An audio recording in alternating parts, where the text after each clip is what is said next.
I've never understood the logic of like, no, you can't have the toilet seat all the way up because I'll fall in.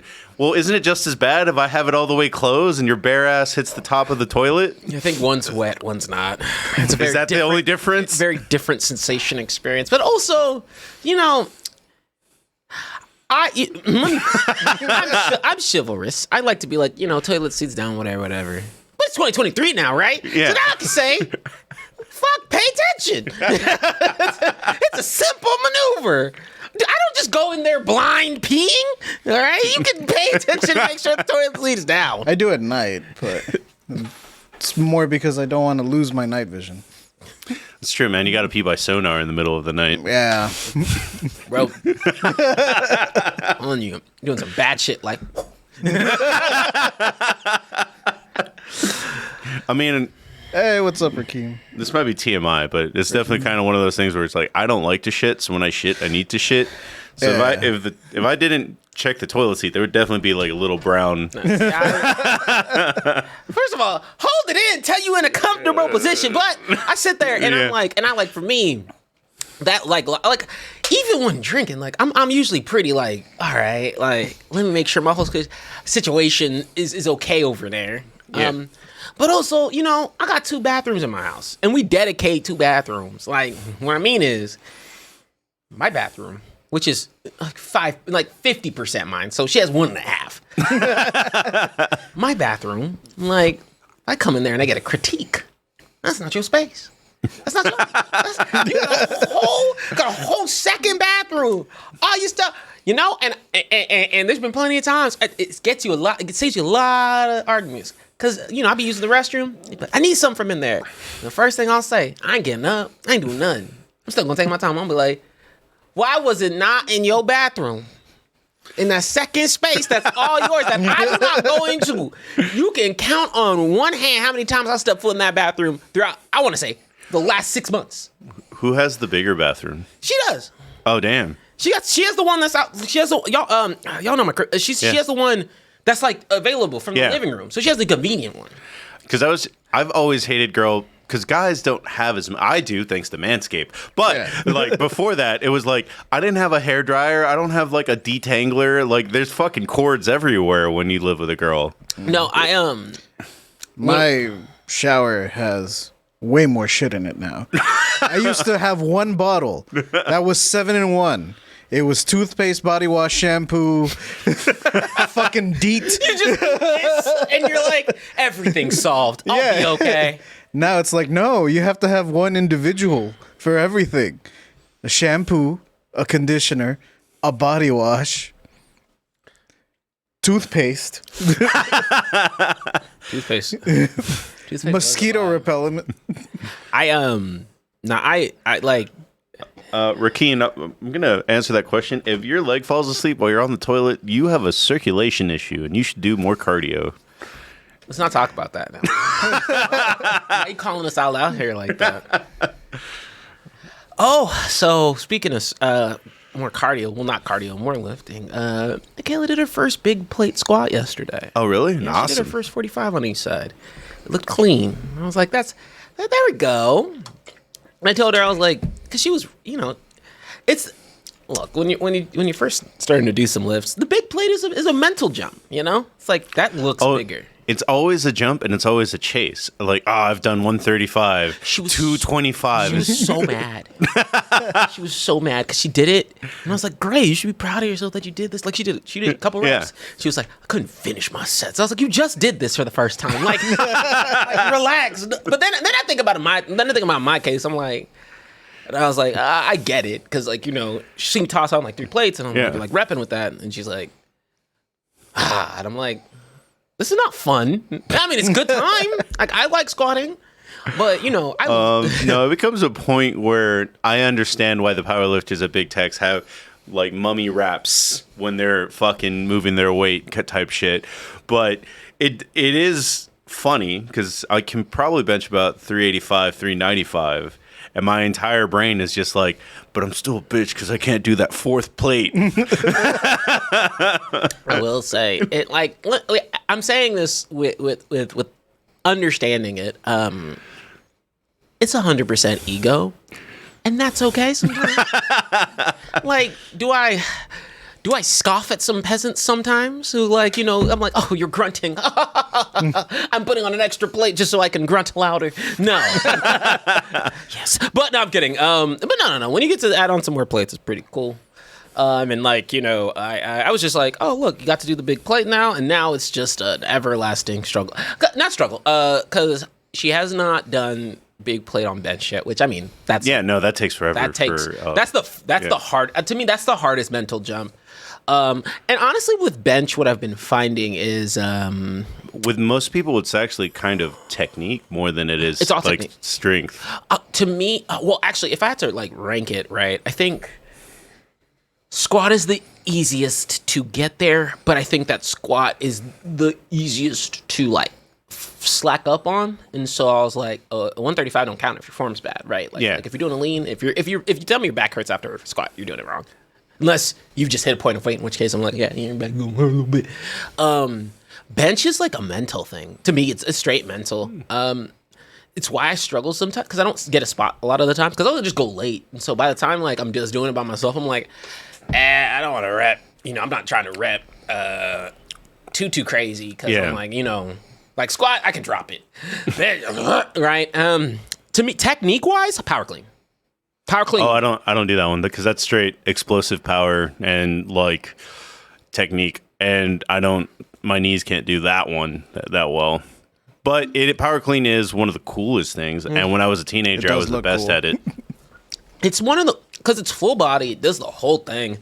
But I remember, man, power clean, I was like, so I'm telling, like I was squatting pretty okay, I was benching pretty okay. This was back in high school.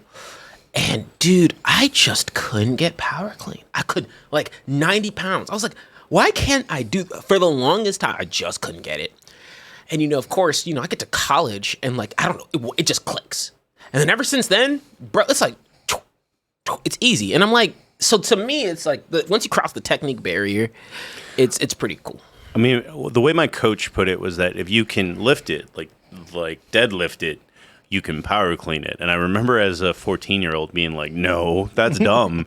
And then it's like, no, like if you can pretty much deadlift it, you can get underneath it. Doesn't work all the way if you're deadlifting 500 pounds, but it's a pretty good rule of thumb when you're in high school.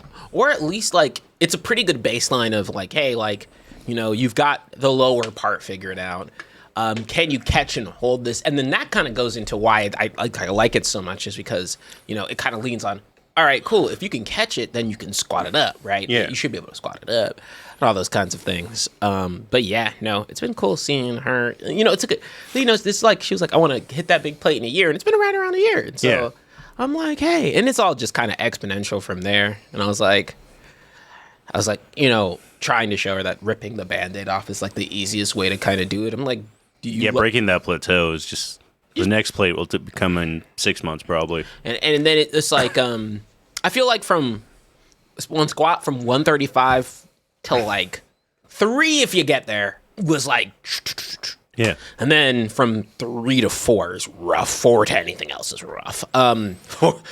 After 4, dude, 4 or 5 sucks. It's not fun. It's not.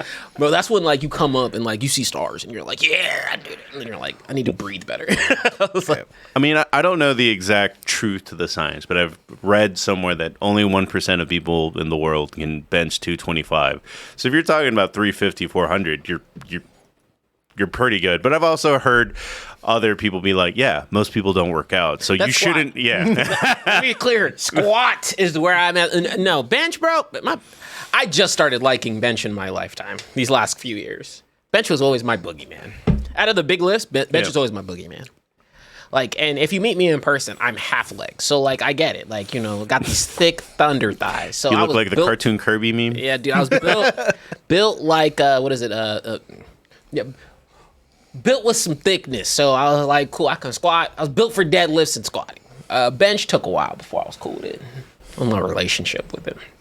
I like the cheater bench, the one that's only like individual hands. Oh, well, that's more of a machine. Well, it's not a machine, but I know what you're talking about. Yeah. People do love that for the angles that it gets. I loved it because no one used it back home in Eagle Pass. Yeah. So like every bench was taken up, and I was like, all right, I guess I'm doing the cheater bench now. And also, like my right hand is very much my dominant hand. Like it is significantly stronger than my left. So being able to Why so? reasons don't training. Every night training. Cardio. A form of cardio. I get my blood pressure up. What are you talking about? Get my heart rate up. No, but I've always noticed that my left is very much weaker. Like where I can, if I'm doing curls, this one can keep going for another 5 reps, and like this one's dead. Like it's out. So using that machine or whatever, like it really helped me like kind of even them out a little bit more. Well, that's why a lot of trainers stress barbells when you start out. I mean, dumbbells when you start out. Sorry. That was the one, like when I was in my best physique, that was the one thing I like, and starting to incorporate back in.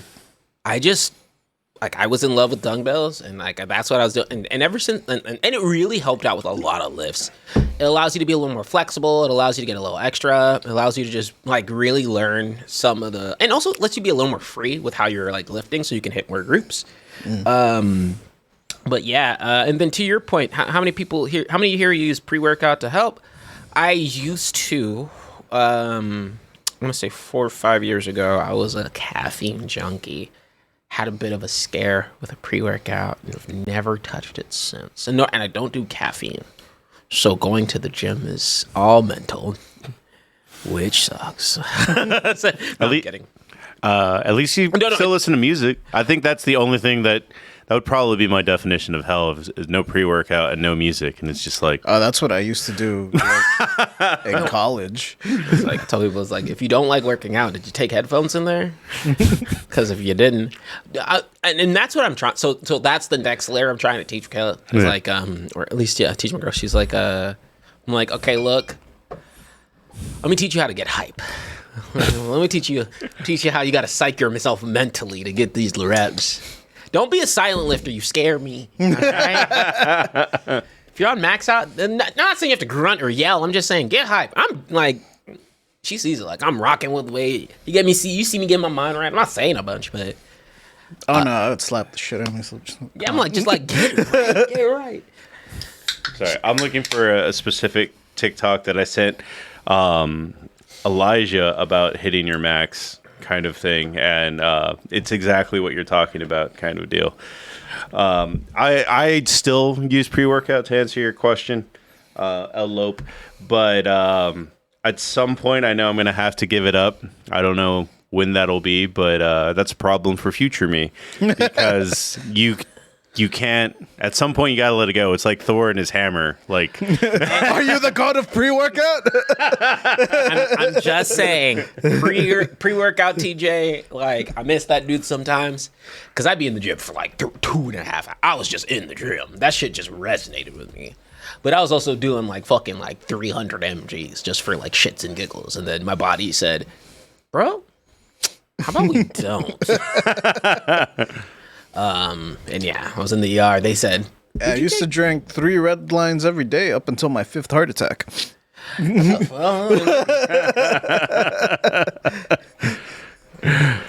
I mean, I haven't had anything scary happen with caffeine, but I have seen people. One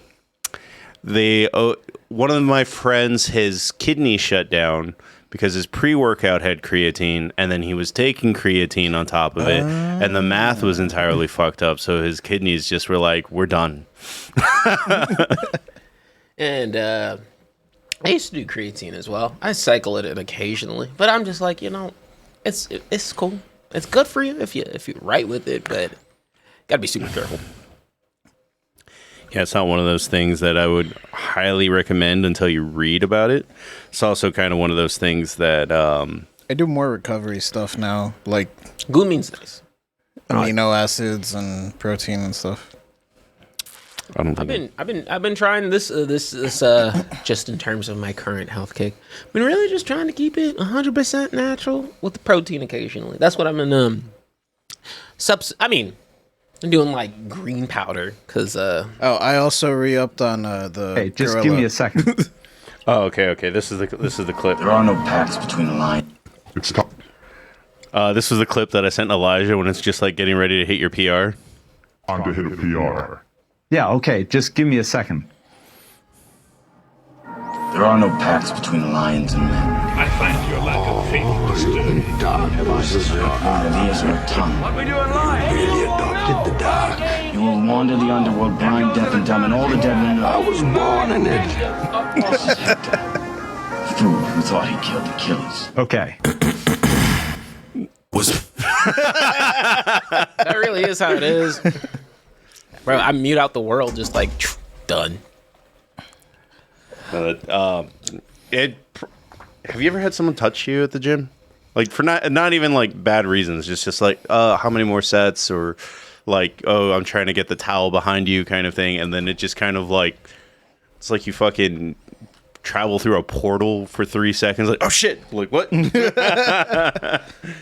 I don't think people approach me very often. Yeah.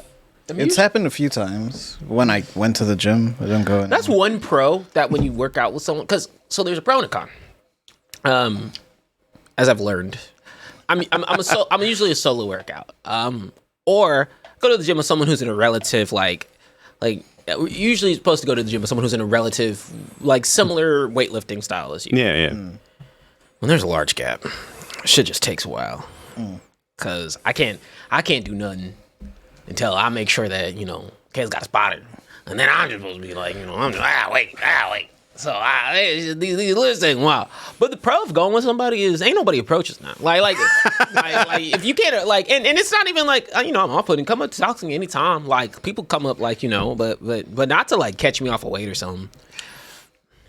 I mean, but Big Tex I feel like has I go at like 10 p.m. So no one is there. yeah, all my friends that lift at Big Tex are more afternoon lifters, like 6 to 8 is when you'll catch them. But that's when I lift, because I just I need just 30 minutes to woos off from work, and all right, let's go get this in. I like after work lifting. Yeah. I did not. Well, the thing is at Big Tex, there's no teenagers really. There's like 3 teenagers. Yeah. So when I went to the gym, it was when I was working at the casino, so my hours were fucky. And 2, the only gym or the biggest gym in Eagle Pass was also the one that like had to deal with the high school. So like the football team would show up at 4, and then all the after work people would show up at 5. You're just like, ugh. I was like, well, I don't clock in till 3:30 today. I'm going in at 11. Oh, Elope, that is my favorite thing right now. The anime and gym people are like this. Elope, come to come see Big Tex. Go to your gym. Like it's the Well, Big Tex on Halloween literally has a cosplay and lift award type play thing. anime music sometimes. I'm like, bro, like if you get them on a Saturday day and it's not the DJ there, anime themes are going. All right, I'm gonna have to start lifting again so I can go to that. It's a lot of fun. Bro, With my hair, bro, I could be Inuyasha, like benching. it's a really cool subculture in terms of but I also feel like what's crazy? This kind of goes into just a broader net of like getting people into some more of the gym culture stuff. I feel like a lot of things are intimidating, right? When it comes to gyms, but I think it's because a lot of people don't go to like actual gyms, and what I mean by that is, Lifetime is cool. I love Lifetime. It's really pretty. Nice. Smells good. Well, the funny thing about Lifetime is Good cafe. it's probably the gym that I should go to make business connects, because Yes. everyone there is a fucking COO or some shit. And when things are looking clean at Lifetime, they looking The clean. one by my old apartment had like 3 water slides. It was like, I used to go to take a shower at Lifetime above my own shower. I was like, I want the nice one. But Damn, I don't mess with Planet Fitness. There's been too many fights. But when I think about so before, and this is such an like Michaela had never really lifted because she hated the thought of gym culture, and I'm like, let me take you to a place let me take you to an actual powerlifting I can gym. show you. We went to basically went to Big Tex, and she was like, I'm seeing people of different shapes, sizes, all just here to lift heavy, and I'm like, yes. Welcome to powerlifting gyms and bodybuilding gyms. They're actually super nice. And to that point, You go to the men's locker room, they're all giving each other the COVID vaccine. Not locker room in Big Tex. You gotta take your ass out. But no, the cool part was just in terms of subculture, you see people wearing video game shirts, anime shirts, people who, just living their life coming through, but they just like that kind of down to earth gym. And that's the culture that was cool. And that's kind of how I got put on, because I think it is intimidating when you go to some mainstream gyms and you're like, I'm just seeing people who, So this is this year's at Big Tex. The way everybody was dressed up. Freddy, Scream, Darth Vader, Tally. I bet Tally got. Go back. I bet Tally got a bunch of action. My boy, look at how you lifted in that. I believe. Oh, you're voting for favorite couple and stuff like that.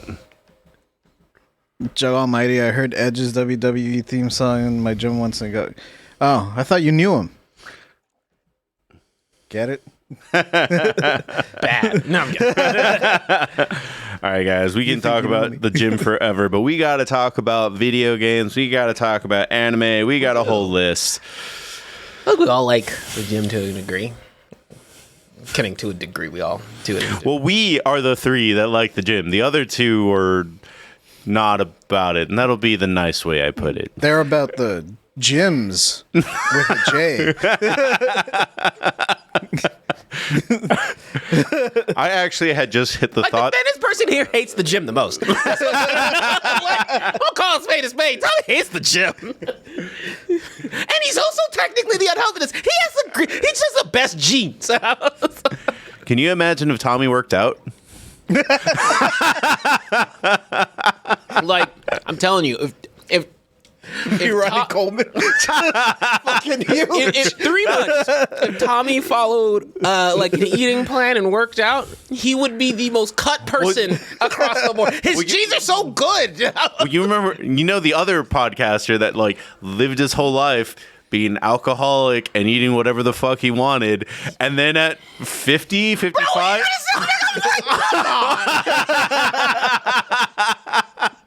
Bro, I ate a marshmallow yesterday, and now my cheeks are puffed up. Shit's wild, bro. It's wild. Have you guys seen those videos about people going to the gym doing really funny things there? I'm not a fan of any sort of shenanigans at the gym. I'm sure there's some good ones, but that's about it. Telling you, Tommy has the cheat codiest cheat code. I look at him and I get mad because I know it eats. It's it's grease. 3 chicken fried steaks a day. I will say, I think 2 out of 3 times or 3 out of 4 times, if Mike or we don't have a special guest on the Animexcellence, we do talk about working out. It's actually true. But I'm going to go ahead and hit the music. Thank you all for joining us. This is the Animexcellence.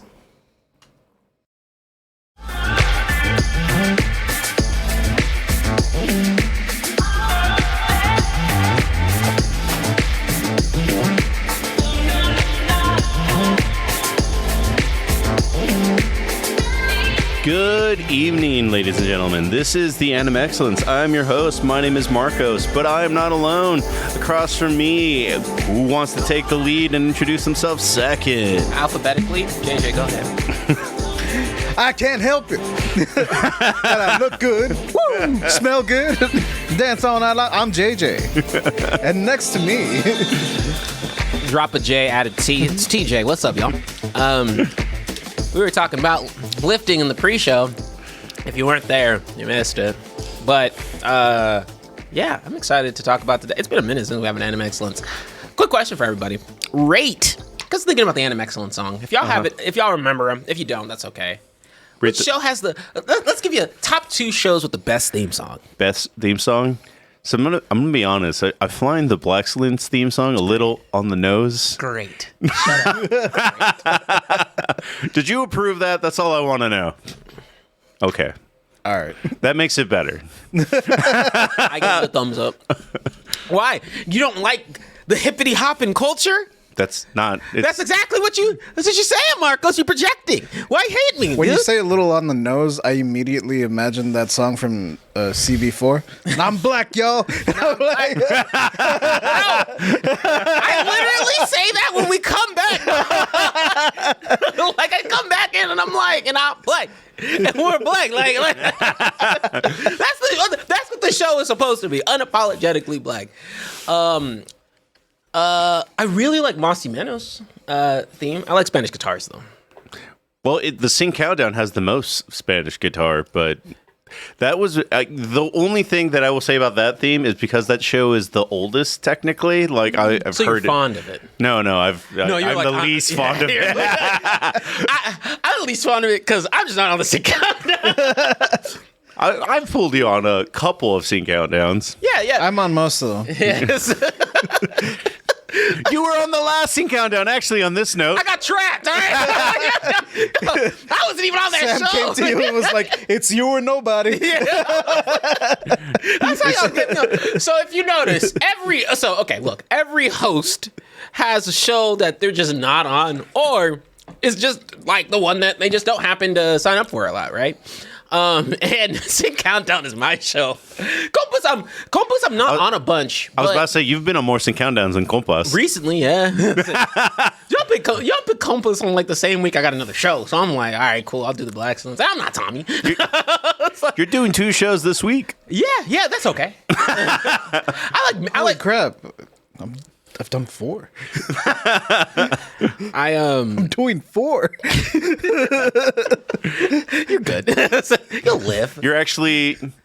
You weren't on Tuesday because that's Compas, but you're on Thursday because that's here and now, and then you're on Sunday because it's the Super Bowl, and then you're gonna be back on Tuesday for Blackstones. And I don't know if I'm optional, but I'm probably still gonna come from Madam Web.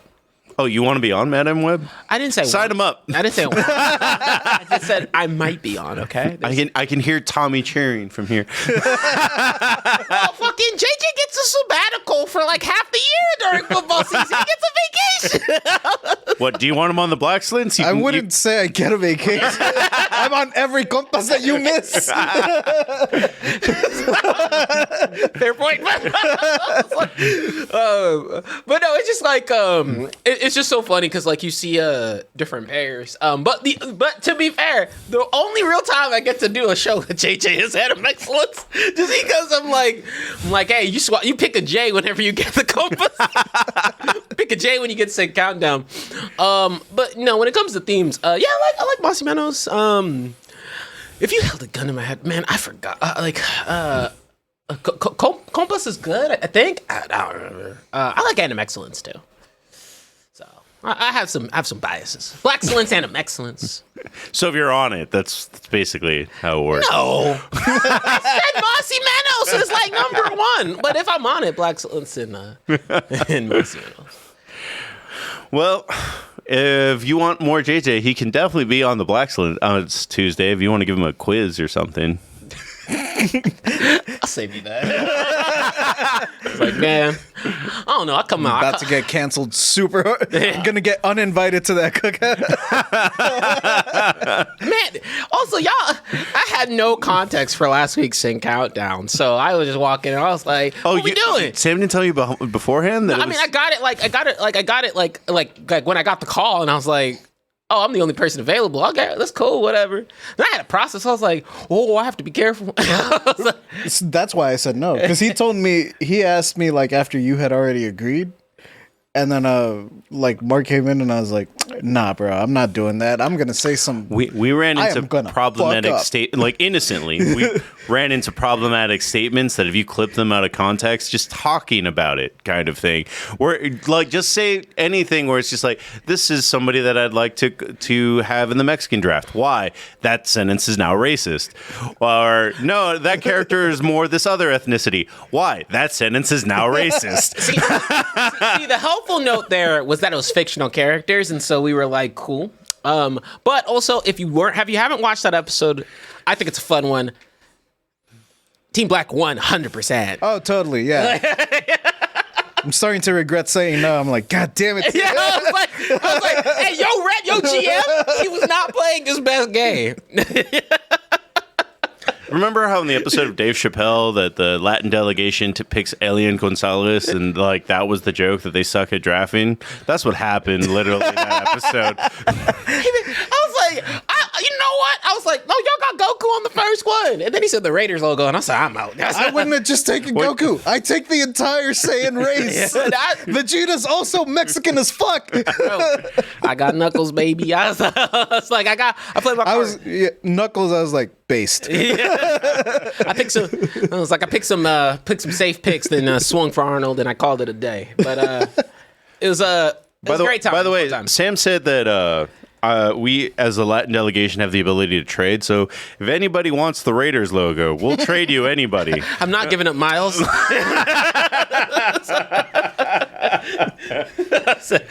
I was like, Miles was a hard scoop. If you want to get Macklemore off your hands, if you want to get Candace Owens off your hands, like we will trade anything for the Raiders logo. Where's Eminem? Are we trading? Are you gonna do that weird like trading back and forth until we get a yacht? I started off with a button. Yeah, now you got a three-way trade. You're trading with the Southeastern Asians. Well, we're going to start with video games, and I don't know if there's very much trading in this game. Honestly, JJ is going to lead the topic because I don't have a PC. Oh, okay.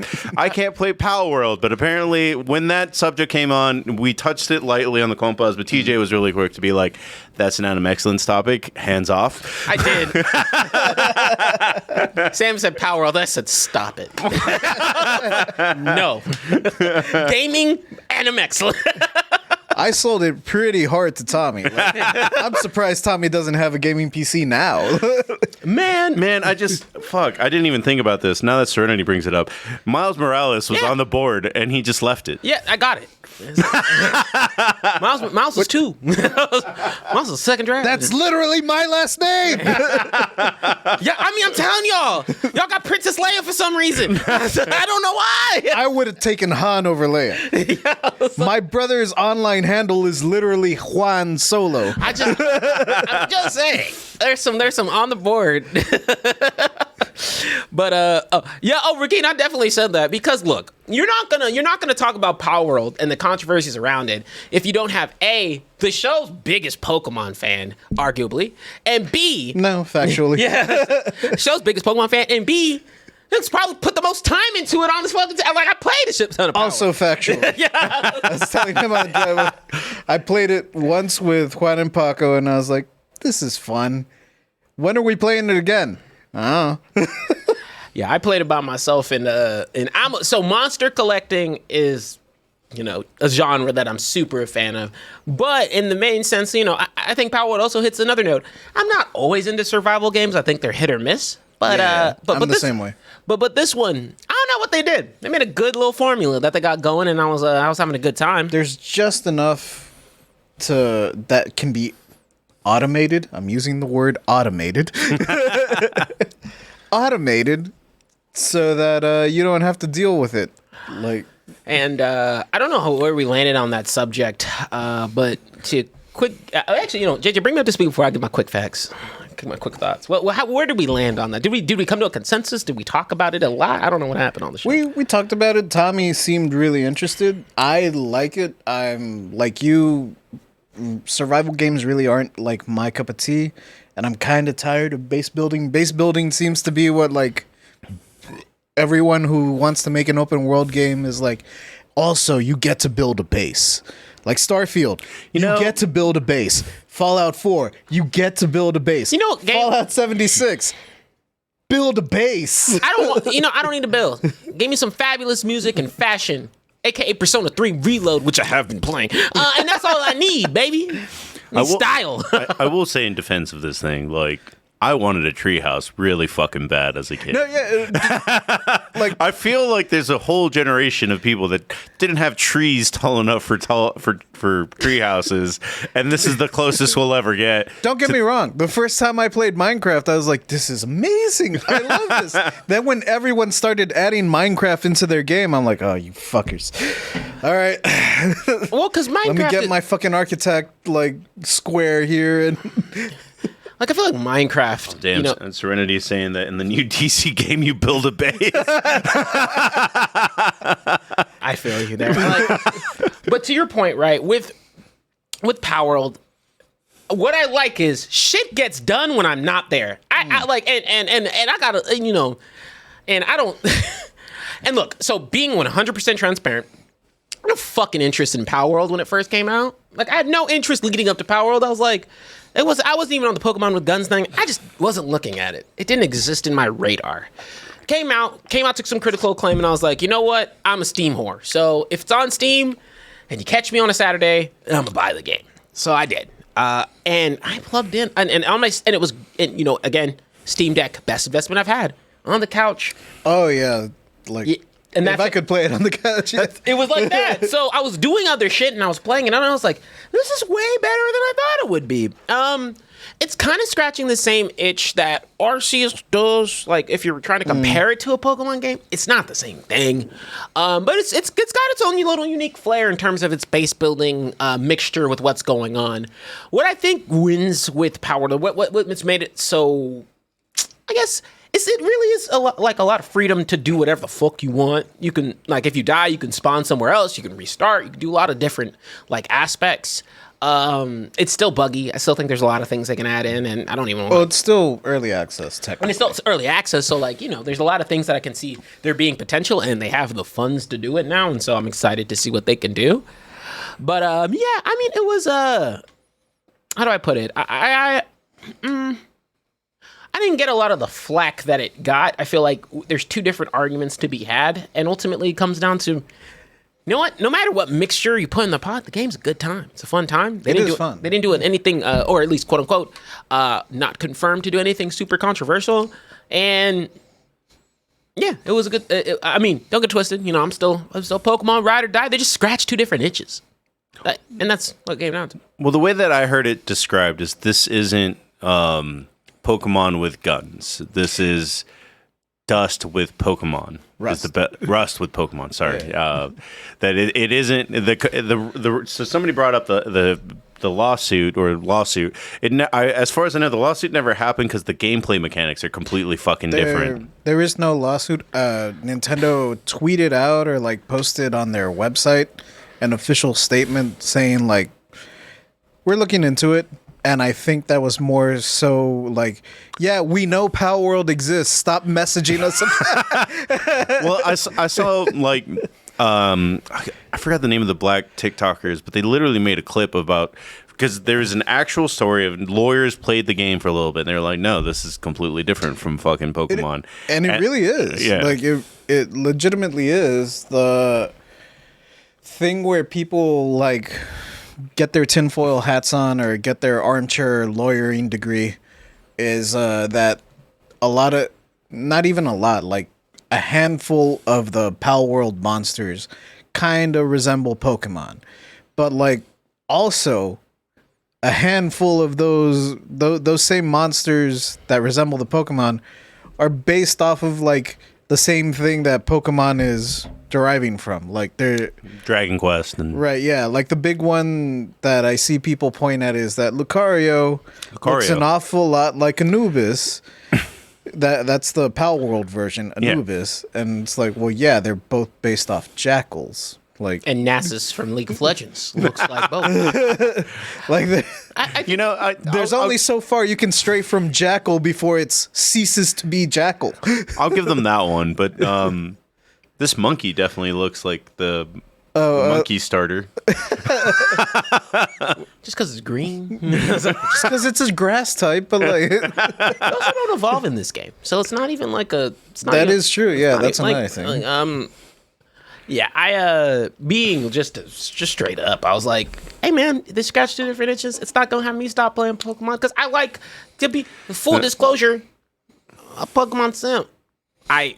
So I like me my Pokemon games. It was cool to see Palworld and what it's got going on, and I think Nintendo only made a comment because they were like, oh, gosh, people keep on asking us to make a comment. Right, yeah. It's like, we'll look into it.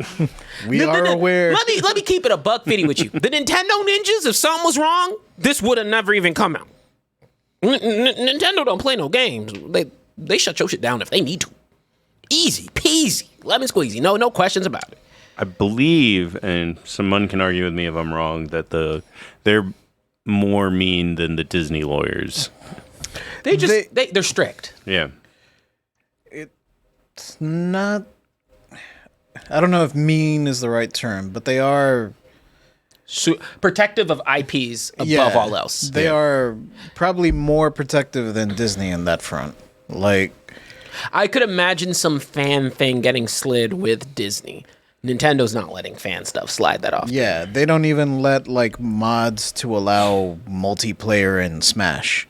Like in old school Melee, there was an online like mod that you could download, and now you're playing Melee. The game is still Melee, like nothing about it has changed. Only they added the online component, and Nintendo was like, "Nope, you stop that." And I mean, rightfully so, have a lot of like thoughts and different feelings about like, you know, how gaming companies approach their situations. But like straight up, if there's any company I know would be like on top of that, and yeah, like and usually if they're sniffing something out there, right? Not they're right, but like they're usually leaning on the side of being more cautious than anything. Nintendo is up there. There was a modder that might be what like people are getting confused or the story conflated, is that there was a modder that actually put real like Pokemon in Palworld. That didn't even breathe for a week. Breathe for. He didn't even release the mod. Like he was like, "I'm still working on it, but here's a video of it." And Nintendo was like, "There's blood in the water." We shut that shit down yesterday. Which, you know, hey, it's in their right, and it's you know, it's up to them how they choose to treat their properties. But at the end of the day, I'm like, the fact that they were quick for that—that's what I'm saying. They're on top of their things. They were quick for that, but they've been like, you know, we can look into it, but y'all are just getting outraged for nothing. Like, it ain't affecting our pocketbook. I mean, would a knockoff really ever affect their pocketbook too much?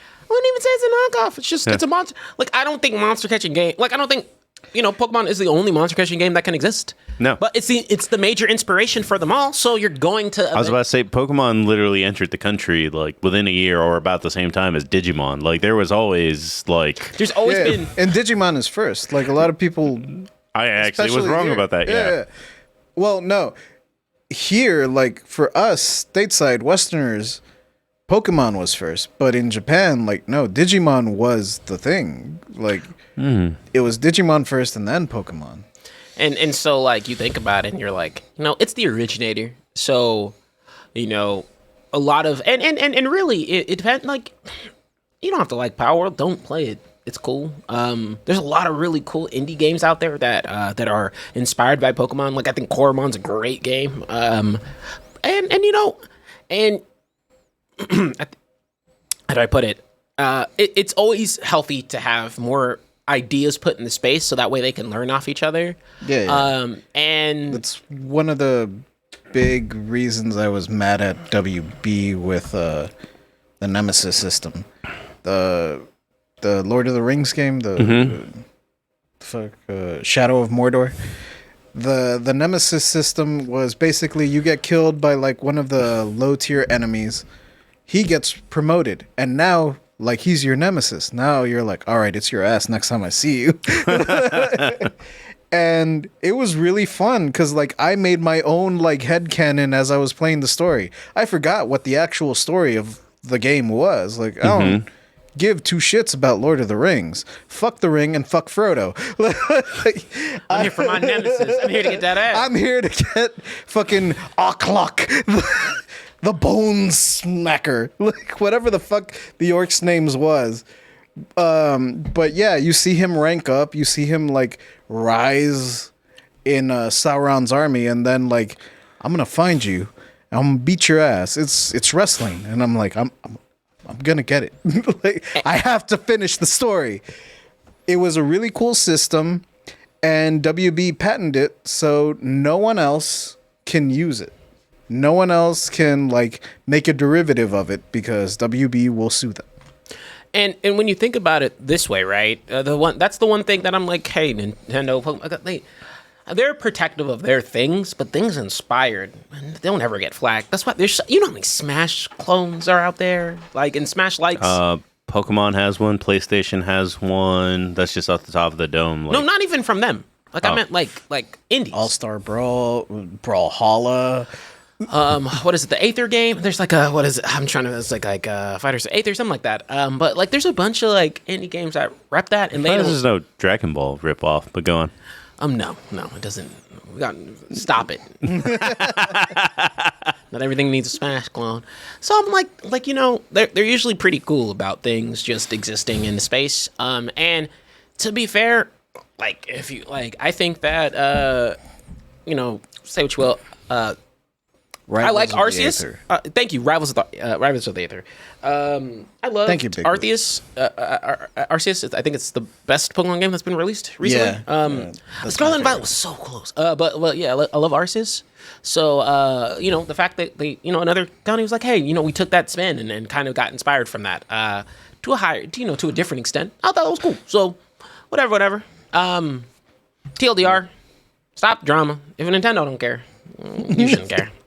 Well, this next bit isn't really drama, but the person that asked us to talk about it probably isn't even watching, but he is a very big video game fan and a very big Fortnite fan. So the combination of Disney and Epic Games getting created together to create an expansive open game world connected to Fortnite, just asked us to give our comments on it. Honestly, the fact that it's 1.5 billion is like, that'll probably be good. I mean, that's a significant amount. Yeah. that is a country's GDP. Let me be very clear here. If I could go back in time and just work for Epic Games pre-Fortnite. You want to know my thoughts? That's what I thought. I said Fortnite. You know what? Fortnite's been getting better, man. I respect the shit out of Fortnite. JJ plays the fuck out of Fortnite every night. No, I still like. Last time I played, I had a lot of fun. I got 2 dubs yesterday. Now, granted, I'm an OG, back to back, baby. I'm one of those OG Fortnite players. Yes, I got the John Wick skin. Yes, I'm that old. I didn't know that made you old. I never had a skin. I still played as like the random adventure. Battle Pass guy. ones don't come back. Battle Pass ones don't come back. I lost that account, so I'm trying to figure that out. But yeah, I had an old school account. It was chilling. Now with that, right? I'm semi-retired. I try and tell people, you know, people sleeping on Fortnite, like, motherfucker, it has no business being as good as it has been. But also, I mean, there's still streamers that make their money off of Fortnite. And I think it's incredible what they've been able to do. Ninja on TikTok the other day. I was like, oh, I'm coming for you. But I think what the most impressive part is when you think of games that kind of have their own ecosystem, Fortnite, and I hate to say this, but this is kind of crazy thing. It's like, you would think Minecraft's the only one that could pull it off. Roblox came around, and then Fortnite's been just swinging and been like, hey, we're just doing our thing. We're going to keep on doing our thing.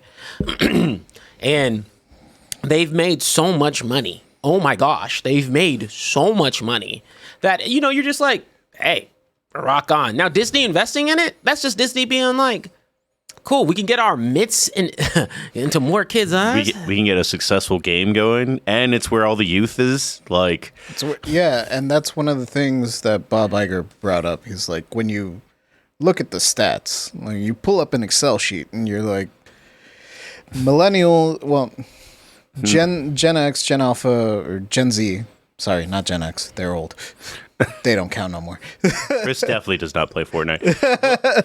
But yeah, Gen Z, Gen Alpha, you look at where they spend their time, and even like, roughly 50 to 40% of millennials, where they spend the majority of their time in terms of entertainment, it's not on Netflix, it's not on Disney Plus, it's not on television, it's not in movies. It's in games. It's in games.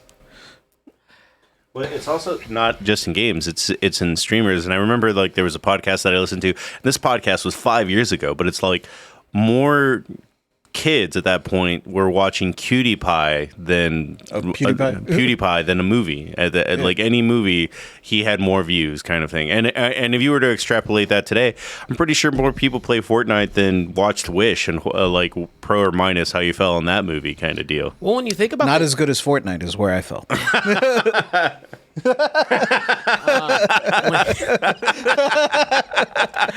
when you think of like just ease of lift, right? The way I think about it is and you know what? Let me get on my old man shit. Y'all losers didn't believe in video games. All right, video games is the wave. But also, when you think about the way you can like communicate, when you think about the way you can do an activity, especially in this like, and if you're still one of those people who's like, video games bad, all that kind of stuff. I do it all the time. Some of the oh shit, y'all come to my birthdays. Y'all seen them? A lot of them. Like I keep relationships thanks to Discord and playing games with people. I went to someone's wedding 2 years ago, last year, or 2 years ago. Reddit is filled with stories about 50 and 60-year-old men crying because they met their Xbox game partner for the first time in 8 years. Dude, I had a good connection of the group of friends. I'm going to I'm going to see these guys in Destin. Like went to his wedding, was invited like the whole nine. Had never met him in person until maybe a month before. Like I'm talking like you can and don't. Make sure they are your friends, but like no, like it's just a way to communicate, connect, and make sure that when I'm playing a game, I'm building memories in a different way, right? And no matter how far someone is, it almost feels like, oh yeah, we can kick it. Yeah. This is an old story. Like it's been told probably several times, but I finally actually met the person that this story is based on. At my old job, my supervisor there, I had never met his wife, but he's like, oh no, yeah, I met her online, and he never mentioned how. And then like finally I meet his wife at an event, and he was like, oh yeah, I met her on WoW. We were in the same guild and we raided together. And now we're married. Because you don't realize, like, I try to tell people, it's like, you don't realize whenever you're playing these games with people, like, you're really technically having a phone call with your friends more often than a lot of people even connect with the people that are in their lives. Like, I tell people all the time, it's like, I have, like, how many people can go out there and say, I have a phone call with my friends every single week? It's like, not many. I was about to say, like, I don't think I've ever called Tommy, period. Now, granted, we see each other in the flesh. Except Tommy quit slacking, but we still we do a good job of seeing each other in the flesh pretty often. Well, a little bit of insider baseball. I just think the story is funny on this point. Tommy was supposed to host the Super Bowl party. And then I asked him, because me and Gert started, like, our brains started going at the same time. And then we met up on Saturday, and I was like, hey, do you think we should make a plan B? And he's like, yeah, I've already made it. I should have been known, all right? And then so I just point blank asked Tommy, and he's like, yeah, bro, I don't want to host anything. Not only did he say he doesn't want to host, he's like, I'll be sure to tell Gertz thank you next time I see him.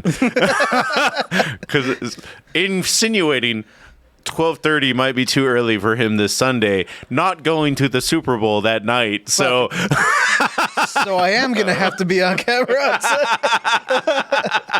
All right, man. Educate me on the sports ball. How many Taylor Swift songs do I need to know? I'm driving back from Dallas to be on the show, so like, I need more reasons, man.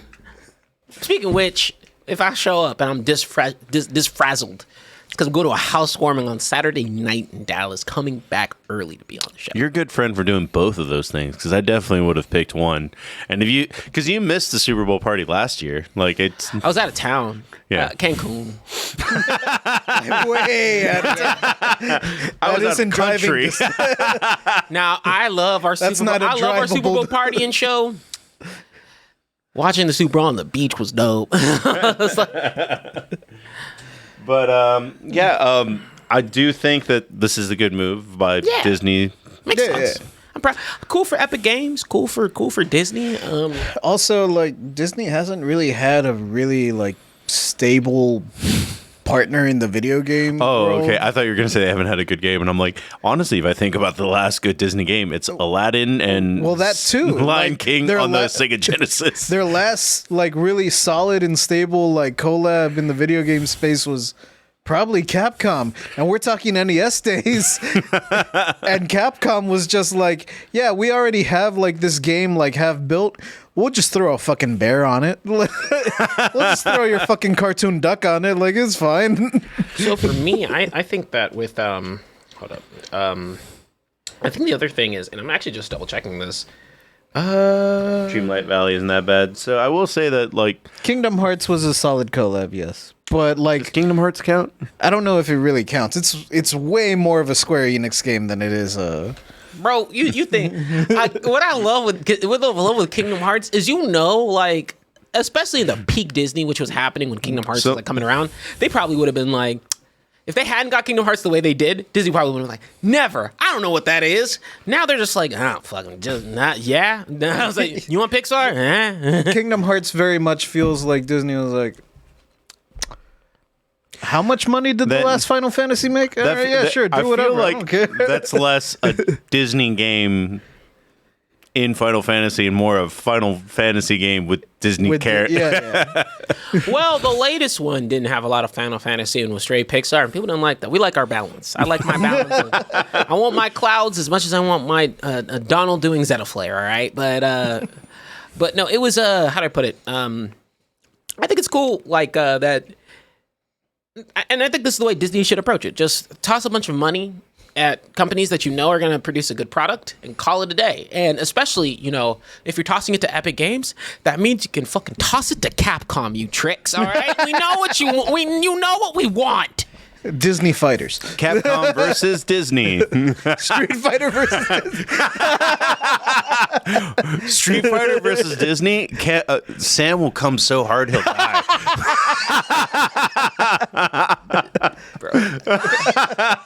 Man, what are you doing on date night? You know what we're doing. Zangief versus Wreck-It Ralph. It's actually nutty. But no, there's, man... That last Marvel vs. Capcom game, which mechanically was okay. It was just, that was the one that told me, I was like, this don't know what they're doing.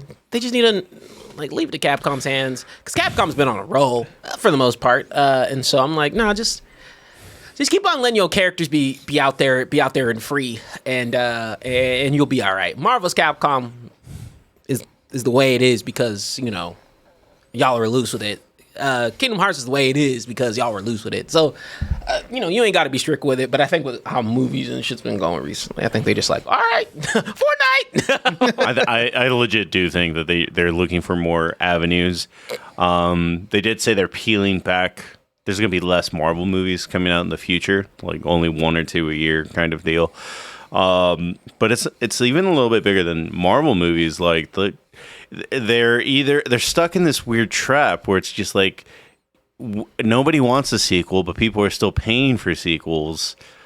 But every time they do something original, like Wish and Elemental, it doesn't start. Elemental curved up. Yeah, it's the marketing. Like with Elemental, I haven't seen it yet, but my brother told me, like, bro, those ads sold you a different movie. Like, the Elemental is not bad. He didn't give it like a rave review. He wasn't like, it's definitely in my top 5. But he did say that, it's better than you expect based on the marketing. And I mean, the movies that like people, and it's hard to pinpoint things as the movies that people like, I just don't know what they're trying to do. Because Well, they're trying to make money. No, I don't know what they're trying to do with some of the marketing schemes because I felt like Wish didn't get the push. It's a princess movie, so I didn't think it got a push. And then they gave no push to Encanto. Encanto's great, so I'm like, what? It was just they just did whatever. So I'm not the Disney nerd that Sam and Key are, but me and Key at least had envisioned totally different movies where I was just like, oh, the girl is going to learn a lesson on now. Not everyone should get their wish. That's what I got from the trailer. Yeah. Key was like, no, this movie is an homage to the other, because it's the 50th anniversary of Disney, so it's an homage to all those other Disney movies. Wish upon it. Yeah, and I was like, I definitely didn't get that from the fucking trailer, Key, but neither of us got what we wanted. Well, you're both wrong. But I think this is just It's about this talking chicken. I want to talk about this movie, but I just feel like, especially when it comes to just Disney in general, they have so much hands in everything that I think that it's hard to keep a focus. And so Even like going as far back as Frozen, if I saw the trailer for Frozen like today and you erase Frozen from my brain, I would still think that it's a movie about the snowman and his friend the moose. Yeah, and it's totally not that. The only reason I think Frozen like managed to prevail through the bad marketing It's the good song. is the song. Yeah. that's why it didn't make sense to me why Encanto wasn't in theaters. That was, like, bro, they looked at them street numbers and were like, shit. So there was an online debate in the Double Toasted chat that I thought was funny. What is the better movie, Tangled or Frozen? Tangled is the better plot. Frozen has the better songs. Let me be real with you. I think Frozen, the song's good, all right? Yeah. It's good. I don't The think song was carrying a lot of weight. That song benched the fucking movie. that song fucking took up. That song was the reason that fucking shit was in Kingdom Hearts taking up a world spot. Like, I was like, bro, okay, one of the most So this isn't even from me. This is behind the scenes what happened. Elsa is the bad guy in the movie, originally, in the original script. And then they wrote Let It Go, and they were like, well, she can't be the bad guy. We're about to sell a shitload of Elsa dolls. They didn't think that far ahead. They were still under the mindset that Anna, they didn't make enough Elsa dolls. Yeah. They all sold out because they thought, no, kids are going to want to buy Anna because she's the main character. Like, of course they're going to want that doll. No one wants lame Anna with no powers. have some dope ice powers, and then said, we want the lame one. No, look, what Disney needs to, let me help y'all out. And y'all have been messing up with this with Marvel. Y'all been messing up with this with a lot of organizations. Make compelling and cool villains because we're on that dark shit nowadays, y'all. I want more of that, all right? I believe if It makes you protagonists better. if you dropped The Hunchback today, it would not be an underrated classic. I'd watch shit out of it. But no, You have to convince people to watch that movie now. It's like, I don't know. It's one of those. It's got like the best song. It's got the best villain song. Yes. arguable, but yeah. All right. Look, I think Be Prepared is also a bop. But I like Be Prepared. I think I think all villain songs rock for a while. Because this one gets slept under the radar just because it's a talking song, but I love Friends on the Other Side. oh yeah. I love Friends on the Other It's Side. like that visual, that's one of my favorite, like, just Keith David's voice. I got friends on the other side.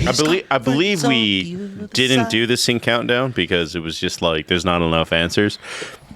But we were talking about like top 5 people to narrate your life, and there's a lot of obvious choices. My number 1 is Keith David with a bullet. Yeah. He's the only thing keeping me invested in a Rick and Morty. Just tell me he makes another cameo as the president. I don't need villains to be relatable and sweet all the time. Like, send them to the Shadow Realm like y'all did with Dr. Facilier. Like, he got sent to the underworld in a very grotesque fashion. But they didn't market Princess and the Frog either. It's just weird. I don't get what their marketing plan is for some of these princess movies if they're going to be mainstays like they used to. And also, audiences have changed it up as well. But sorry, we've been on the subject for a while. Switch it up. Well, on the last subject, we were talking about, and I believe during Fortnite, about friendships that you made along the way. And this is something that makes my heart sad. And I didn't even have an Xbox at the time, at the heyday of people playing with their character avatars and stuff. And it's just like, That's still my profile picture. people clicking on each other. Like, I know Sam talks shit about the badness of like, oh, you couldn't stand in an Xbox chat room in 2010, but there was a lot of coolness being in an Xbox chat room in 2010. Also, Sounds like he was a pussy in 2010. yeah, I mean, like, people don't like me when I say this, man. I was like, shit, that should give me iron skin. shit made me roll. That Modern Warfare 2 lobbies prepared me for life. Bro, I'd breathe and I'm like, and due to some of the vernacular leverage, I was like, how'd y'all even know I was black? Yeah. It's like I breathed. But no, man, I'm an Xbox. Like, I always have a soft spot for Xbox because Xbox was my first, like, Xbox 360, that was my online console. So that's what brought me back. I did not have a game. After Dreamcast, I was so heartbroken because I was such a Sega ride or die. When Sega died, I was like, well, I'm done. No more gaming for me. Fucking look at your Guess I'll start lifting now. Look at your Dreamcast like, why? You were the chosen one. The Dreamcast was basically like my Darth Vader breathing tube kind of thing. Just fueled my hate. But no, I didn't get into another game system, and it actually wasn't because of that. It was just they were expensive. At $300, my parents were like, you can have this, or you can go to all the concerts and shit that you go to. Outside of that, just because we mentioned Sega when they did the trailer in the Game Awards. Yeah. Oh, yeah. That like something in my 90s child brain was like, fucking Understand. I need to snort colors. The concept of love. Nah, man. But sorry, continue. Xbox 360 was just this real special place where it's just kind of like outside of the racism and everything being like, God, outside of the racism is a terrible statement. But outside of the racism, sexism, blatant homophobia. Like, you don't have to sell me on America. I already live it. It's like, but I mean, it was just a special time. Halo 3, Borderlands, Gears of War. It was the co-op. It was like the co-op era when you're like, because remember back up until like, and yeah, like PS2 kind of had online, the Wii had online, but no, like this was the one where it's like, oh, I can talk to my friends and like we can do multi. Oh shit, let me hop y'all on. That was probably the smartest like marketing thing that Microsoft has ever done, is packaging the 360 with a headset. Like, these two go together. You're going to need it. No, they did headset. You get some live. Once you get a little taste, you ain't going back. Right. Yeah. And then, for me, my Xbox story was, my mom. She was not like, she was like, you gotta earn, like, because I didn't grow up Christmas and whatnot. So like she was like, you gotta earn your things. In 3 years, I was like, man, Mom, I want to get an Xbox. I want to play with my friends and all that kind of stuff. So I knocked my grades out of the park for 3 years. And I remember that, like, she promised. She was like, cool, like, I'm going to go out. And she got me it. And by the time I got home, it was on my thing. And I screamed. I got the Elite. I got the black, like, the sleek one. It was dope. Yeah. Not the slim, but the black, like, Elite. The slim was lame. So I plugged that in and, like, and now little did she know she'd have to keep paying for it because live. But, sorry, Mom. But like she's still paying that bill. Still has like stolen my mama's credit card. No. But then like that doesn't even like that. We're talking about some of the online stuff. I mean, midnight releases. I miss those. Waiting for like a game to drop. You'd be like, all right, cool. Like at least for me, it'd be like, hey, this is around senior year for me, so I'll be like, hey, yo, we gotta hop on, and I know that like. We got class tomorrow, but like y'all can stay on until 2. Y'all parents like y'all know what it is, so it was cool. But sorry, Marcos, what's the subject since we're bringing up all our Xbox memories? Well, It is the death of Xbox. So supposedly, this is a very big internet rumor, but it also does make sense because so the internet rumor is this is the last Xbox system. We're not getting anything else. But it does kind of make sense when I've heard people online that are Xbox fans be mad that it's just like, I pay for Game Pass. Now I can download fucking Xbox Game Pass to my smart TV. Why the fuck do I have a system at this point? And the big rumor part of this part that kills the Xbox Series is that Xbox games are supposedly coming to PlayStation. See about that. I mean, I'm not saying it's not impossible. It's not. But the big thing that kind of like clinches it for me is that there is no fucking way they are making money off of Game Pass right now. Let me tell you, man. Yo, this is going to conspiracy because I think Game Pass is a drug laundering scheme. Because I'll put it this way, bro. Persona 3 came out last week, fresh game, $60-$70 game on other things. It's on Game Pass day one. I'm like, how? Who's making money? Right, yeah, exactly. That's my thing. And then Microsoft has been buying up all these studios like Activision and who else? Bethesda. I'm like, these studios sell to all consoles. Like, they put fucking Skyrim on the Switch. Skyrim's on fucking the Nat Geo, boy. So, how in the fuck are you making money off a $15 subscription when prior to this, the studios were selling a $60-$70 game 3 times over? I don't understand. Someone needs to explain the unit economics.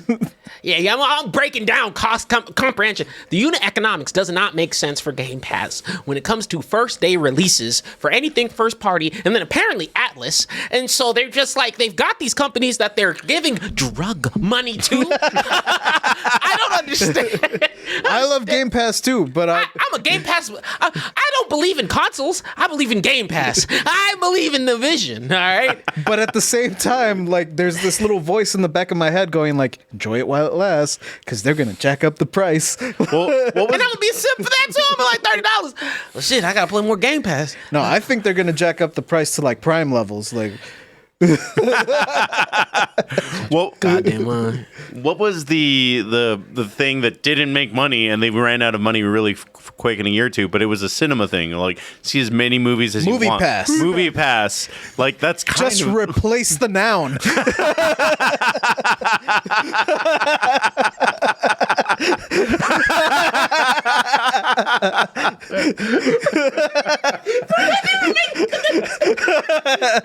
Hey, shut up. Movie Pass is a false dream. Game Pass, I believe in. All right. Oh, I knew Movie Pass was a scam when, like, one of my coworkers, I'm not gonna say her name, but they were telling me like, oh no, yeah, you should get Movie Pass. Like, I buy like 3 tickets because I have kids, and then I cancel it, but they have to give me the money for that. So then I just buy 3 tickets the next day when it's cheap. And I use the leftover money to buy popcorn and snacks. Wait a minute. So you turned $15 into $50 somehow? Like, how in the fuck? If you invest $3 today, get $9. Nah, look. So here are my thoughts. I want to hear from Xbox themselves, but you know, Right now, this is just rumors and rumors, and you know, it's also Microsoft. They can afford to sell Game Pass at a loss in perpetuity. They can do it whenever they like to. I read they didn't make money off like 2 of their systems. I don't know if that's actually true. So where Xbox failed, it's what changed the trajectory of Microsoft forever, was the Xbox One, the original Xbox One. I think the console's great. I think the console's fine. They just didn't give it the shine that it needed to be successful. It's where PS4, like, you know, when you think of all the knockout, like, exclusive games that it had, it's like exclusive games are a console driver. And Microsoft just did not put the foot they needed in Japan to make sure that they had a pretty solid like marketplace there. Well, the famous story is that they fucked up Resident Evil 4. I forget who the director was, Shinji Mikami maybe, but he was kind of tired of Sony. He's like, all right, I don't want to deal with Sony's bullshit anymore. So he was already working, or he already had the idea of pitching Resident Evil 4. And he's like, but I don't want to do it with Sony. RE4 remake or RE4 original. Oh, OG. wow. So he went over to Microsoft. He was like, oh, here's this new console just on the scene. I'm going to go and pitch it to them. And whoever the interpreter was, whoever the translator was, just like fucked up that interview. They set up the meeting ahead of time. And Shinji Mikami, or, whoever the director is, sorry if I got it wrong, was like, what's your philosophy on games and game design? And the translator, interpreter, whoever it was talking to him, froze. Gave, like, nothing. Just like, So they got up and left. And then they were like, well, what do we do now? Where's Nintendo? And that's why... Bro. That's why RE4 was originally a GameCube exclusive. Imagine. Imagine. I had there was a girl that I dated, I believe I was 18 at the time, and she said that she lost all her tan and was pale as shit. She didn't go out for 2 weeks while playing Resident Evil 4 on the GameCube.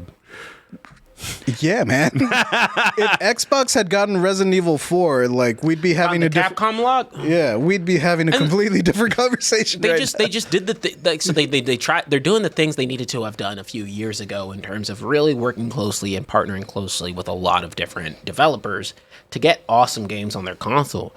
The Atlas deal is dope. I think it's genius. I think it's like cool. Release like getting the Persona crew. Is which, and the cool part about Game Pass is a lot of games I feel compelled to still support if I really like the game. I'm probably still gonna buy Persona 3. I'm still gonna buy Persona 3 because I want Atlas to know that like, no, you guys did it right. So it's just but to that point, there ain't a lot of people that have that much integrity though to be like, I'm not saying they do. That's why I pay for Game Pass too. There's plenty of games that I download, look at. And it's also nice to like have it and try because like I probably would have bought Starfield, and no shade to anyone who has fun with Starfield, but like it's not for me. It's so not for me. Oh man, and I didn't even mention that. That's a great call out. Yeah, whenever the original Xbox One was like, oh man, and the EA conference fucked that up forever. It's like, yeah, we're discless and online only, and it's like, ooh.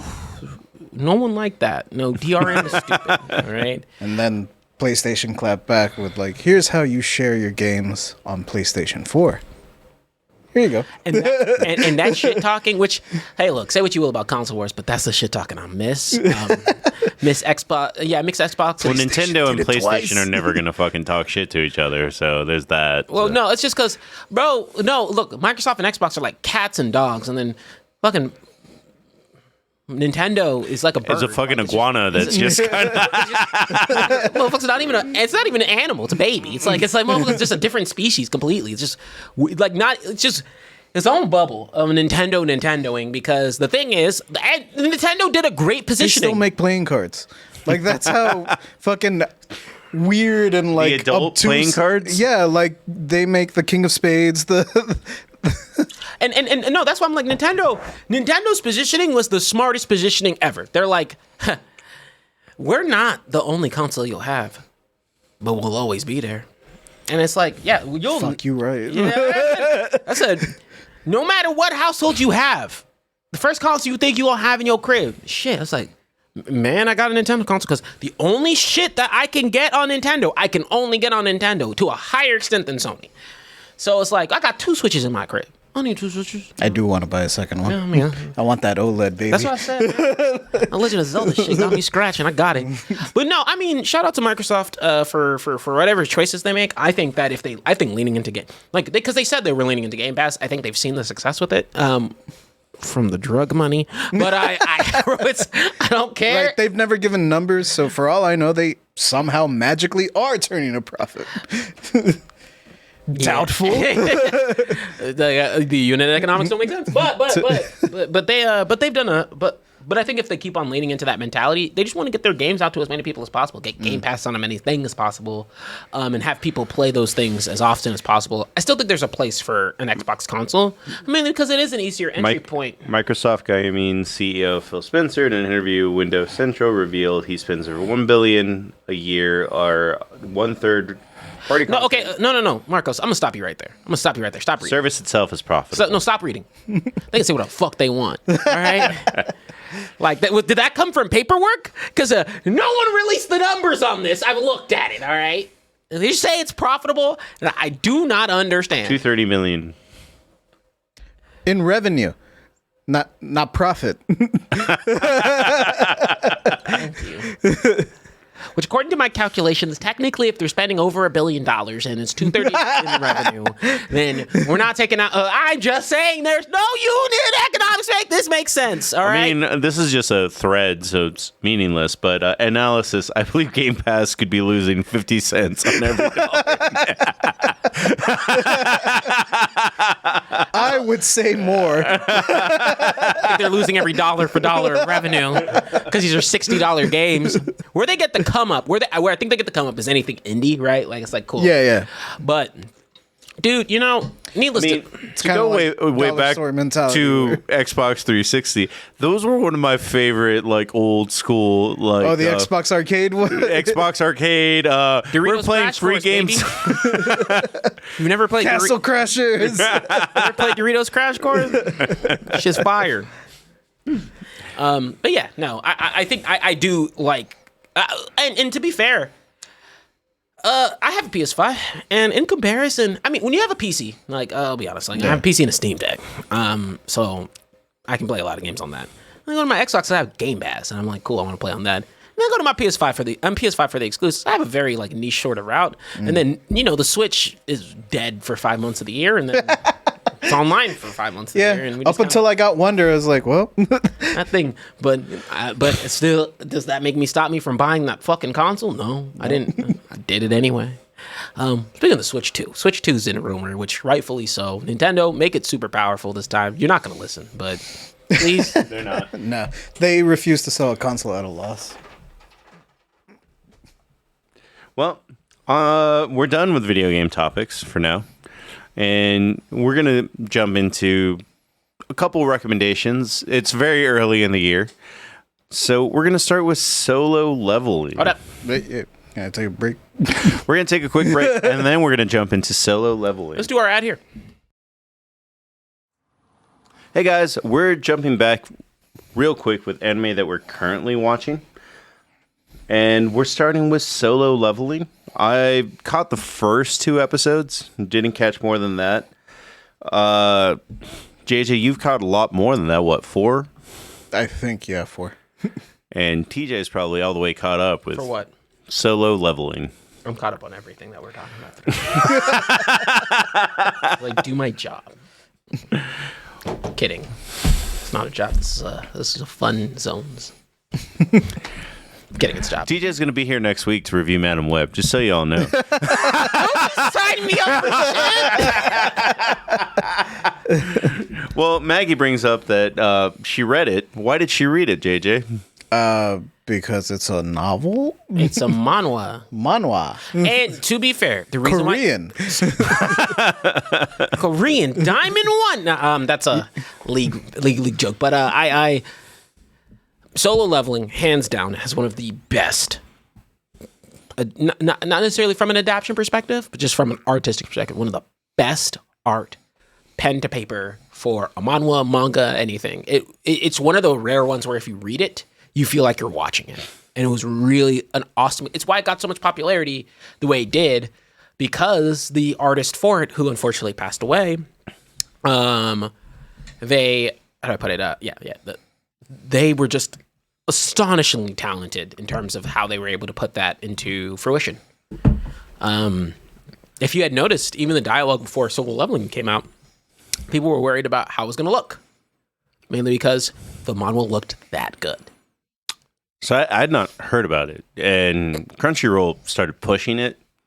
Crunchyroll actually pushed everything that we're talking about today to the top of the page, where it was just like, this is what you should be watching. They weren't wrong. Crunchyroll makes good picks. But yeah, no, oh no, what am I talking about? You were not exposed to this prior, correct? No, it was not. Were you exposed to any of the except Mashle, which we are talking about today? I think. Or are we not? No, I've seen Mashle because we covered it, episode 4. The other one was. The other one was a weird. We'll get to that one, but that is my favorite new anime. I was like, man, did you watch it? Are you caught up? I saw up to the extent of the dub. I'm going to continuing. You saw of the what? So I think they have 4 episodes I caught to. Got you. First of all, you said that word disgustingly. You said the D word. I had to work, so I can listen and observe, but I can't give my full attention like I would if it was sub. But were you ready for what it was? I did not give you anything. No. I just said watch it. I will get into that because Yeah. I love that anime. I love the way that I love so much about it that I'll get into it. But on the note of solo leveling, because we have the chat, or at least Tina and Maggie, going completely gaga about it. Sunjin Woo! Riz Woo, whatever you want to call him. He's the MVP. So the art is beautiful. Who wants to give a synopsis about solo leveling? So It's a little complicated, I understand, because you go through 2 episodes thinking it's something, and then it's something else, and then it's something else. I first of all, can duality. Look, I don't hate on all dubs. Adult Swim classics, Dakoru, any of those pass. Don't worry about it. And there's some shows that they get the nod. But I'll be a day before hell before I and Ghost Stories. Only in dub. There are some things that are better. I think My Hero is way better with dub. I don't. I know you don't like My Hero. I don't like My Hero. I don't think it's good either way. Shocker. But to your point, quick synopsis. One Punch is better in dub. I do prefer English All Might over. Man, don't come on this show no more. Animexcellence, one-man show. One that's actually like solid and that we haven't talked about, Bacano. I think the dub in that one is better because it's supposed to be New Yorkers and Great Pretender. Yeah, and that's another one too. Yeah, there's a lot that are. I'm joking. No, you're not. But there's use cases. There's examples for this. But I do think there's times where you can sit down and fully enjoy it. Yeah. And times where it's just kind of like, I need the Pop-Tart version of this because I have other shit to do. No. When I want, y'all, we're 3 weeks away from like best movies of last year, and I still got 3 fucking movies to watch. And you know what? How about we stop this whole era where we need to be doing other things when engaging in an activity, huh? Why can't y'all just watch a show? Because we all can't live like you, like TJ, where you only get 4 hours of sleep. Hey man, it's catching up to me. Gotta go to, but not the point. The synopsis for solo leveling is very simple. They have a world where there is portals that popped up. And within those portals, they have dungeons. I mean, they have these things called gates. Via the gate, you go into basically a dungeon setting, and once you beat the dungeon boss there, the gate closes. People were gifted powers, or not necessarily gifted, awakened powers. And unfortunately, depending on whatever rank you're at, you're stuck at that rank. And so it goes from S to E. Think Sonic scores for courses. And basically, we are following the story of a E-level hunter, because they call it hunters, an E-level hunter who gains a ability thanks to a very shitty situation that allows him a bit more flexibility on the ranking scale. Hence why it's solo leveling. He can do something no one else can do. One context they do share early on is that just because you're stuck at a level, you do have an opportunity where you can reawaken. But it happens super rare, and sometimes it's just like you go from E to D, but it's very rare. Sorry, go ahead. Synopsis. No, well, thank you Takes for the place in synopsis. I never picked up that it takes place in Korea. You didn't read the credits? No, I did I was not. reading the credits and I was like, these don't sound Japanese. Bro, you didn't get it from the intro? Should I play the intro right now? We'll get Much caught. like Marcos, I had something to do while the intro was playing. Reheating food. But it's in English, so y'all can listen. But Marcos, since you were the newest to this one, what were your thoughts, man? I actually watched this before JJ, but he just went a little bit further than me. No, I thought it was really cool the way that it Transition. introduced the world. That it was like very fantasy based, and then it's just like you see badasses right off the bat. That's something that didn't happen in the manhwa that I was like, that's a really good thing that you do. You show top level, then you go to wherever. And it's like, this isn't about them. This isn't about Goku. It's about the other guys. This is about Like that Yajirobe. one movie. Oh, no. Man, see, Maggie, you mentioned it. Now I got to ask. I keep on derailing the conversation. I'm sorry. JJ, where you at in One Piece? 1040? I'm almost at 50. He's only rewatches with Maggie. Like he's very big to charging ahead. Now, question. So you saw the clashes for the other two people? Yeah. Right? The wings of the Pirate King? Yeah. Yeah, it's a good shit, wasn't it? It was a good shit. One Piece didn't look like One Piece for very long. I lost my shit when Ashura showed up. I haven't seen this since Water 7. There's a lot of shit that's been happening. Sorry, catching up with him. But continue. I just thought it was interesting that it was just kind of like, all right, this isn't about like the badasses that can handle everything. This is about some losers with a backpack and just trying something in a temple. And a knife. Sometimes has a knife. And then when that temple goes like hard mode. Oh yeah, when it becomes Gantz, I was like, I'm in. I'm fucking in. My critique from episode 1 and 2, or having read the manhwa, and I'm coming from that angle, is I did not like. I think that should have been a double banger. That should have been an hour-long release, or the first one should have ended on a certain scene that happens in the second episode, which is that. Yeah, it's a bit more impactful. I'm only 4 episodes in, Hey. but Candy said it before I even said it. Yeah. I mean, Yeah. alongside when I was saying it, it's like, yeah. my biggest problem with the show so far is that you can end it a scene later. Like, just, I get what you're trying to do. I get the concept of a cliffhanger, but when you do it for 4 episodes back to back, it kind of loses impact. Well, I was so I think the last 2 episodes have been fine for me. I've been like, all right, end it off there. That's whatever. 1, 2, and 3, I did not like the way they ended. I was like, these need to be ending. So he crawled ahead of me. I tuned out because I always saw in episodes 1, 2, and 3, and I was like, let's see what else is, because I was given full transparency. I have been really busy watching movies, and then I asked TJ on Saturday, hey, what should we talk about? Because we haven't done the Animexcellence in a while. And he's like, here are 3 shows, which equate to roughly 16 episodes. Something like that. Bitch, if you can't do it, I challenge you, all right? I'm also still playing Baldur's Gate. That's what you should have led with. I'm playing Baldur's Gate. I understand. That answers all my questions. But I did see enough that, because we don't do spoilers anyway. Like, it's not like I can tell you exactly what happened. But I'm not a big fan of solo leveling. I understand that people here are.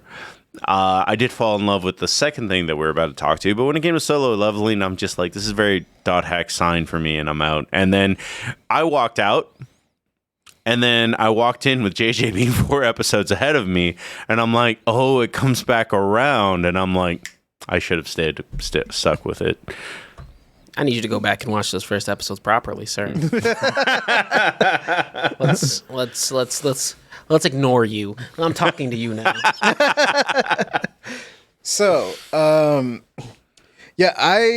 animation picks up in the last few episodes, especially like the big. Are you 100% caught up? no. Yeah, the fourth episode had a really good section of fighting. Oh, yeah. Yeah. Yeah, so at first I wasn't like fully into it because, you know, it's a cold open. So I'm like, oh, god damn it, this is another fucking isekai show. All right, whatever. Like, let's strap in. See, I was down with an isekai show. Oh, I was not. I was like, fucking Truck Coon. Look at this fucking roller coaster we got. Goddamn Truck Coon. Stop killing people. Take me. No, but I was just mentally preparing for an isekai show. Not that there's anything wrong with them. And then when like the first episode does a lot of heavy lifting in terms of like world building. They do a good job of just being like, hey, and let me say a good job in the sense of they're like, all right, look, if we're gonna data dump, we're data dumping now. Yeah, and that's a plus and also a negative because if you're like introducing someone, like I can see where it's a negative. For me, it was leaning towards negative because I'm like, who's this guy? Why aren't we talking to the cool people anymore? Who's this fucking who's this guy in the intro? Like, where in the fuck are we going? So I was kind of tuning out for a little bit there. And then, like I said earlier, it became Gantz, and I was like, all right, I'm back in. Let's do this. Well, what's going on now? And it's clever how it goes about it. I'm not going to spoil how, like, the resolution of those first two episodes happen, but it is somewhat clever in the way it goes about it, where all we've seen is brute force. Might makes right in this world, and suddenly, no, not all the time. And I was like, all right, this is good. All right, I'm in. And I kept watching for like 3 more episodes, and then it was like, well, we have an hour before the show starts, so I guess I better put pants on. For context, what was the last thing you saw? Did it end off with a fight about to happen, or mid-fight? He was fighting wolves. Yeah. Oh, you said that funny. Yeah. Yeah. No, so I'm caught up. His it's still isekai, but it has 2 pair systems like mine. Yeah. Yeah. Might be careful about saying that. it's not. You're not. I'm not gonna say anything about that. But to the point of to the point of just to echo on, I'll keep mine quick because we got other shit to talk about. Solo Leveling, big fan of the manhwa. Actually, if you haven't seen it, Marcus, if you wouldn't mind, I would check out the first chapter and just see like what it looks like. It's super cool, like how they did the art, and then. I think they've done a great job with the adaptation. I think people were sleeping on A1 Productions, and I'm like, A1 Pictures is dope. They do look. They were getting confused with the steak sauce. Yeah, like I'm like y'all don't understand what they do, but they do Solo Leveling. They handle Mashle. But the other one that is Kaguya-sama Love is War, which if you've never seen before, it looks fantastic. They have a whole like. They do music videos. It's like so they know what they're doing over there. So a lot of people had some questions coming in. I didn't really have a doubt, but they really took it off these last couple episodes. And so excited to see what they're gonna do. I think Solo Leveling's awesome. And if you haven't given it a chance, even though it's one of the biggest ones, trust me, if you can go watch it on Crunchyroll. I was about to say you'll literally open Crunchyroll and it'll be like, this is what you should be watching right now. Now, what it won't tell you is this next one. Over hidden, living in the wings. It's an anime only, so no one can get spoiled about it. No one knows where the direction's going. I had no idea what this was at all. I just said, You're gonna watch this shit, all right? You're gonna go on this homoerotic journey with me, all right? So, You had my curiosity. Now you have my attention. Bushigiri. So, right off the bat, I was kind of annoyed because I'm like, because the way you felt about isekai, I was like, I don't want to go back to high school. Please don't make me go back to high school.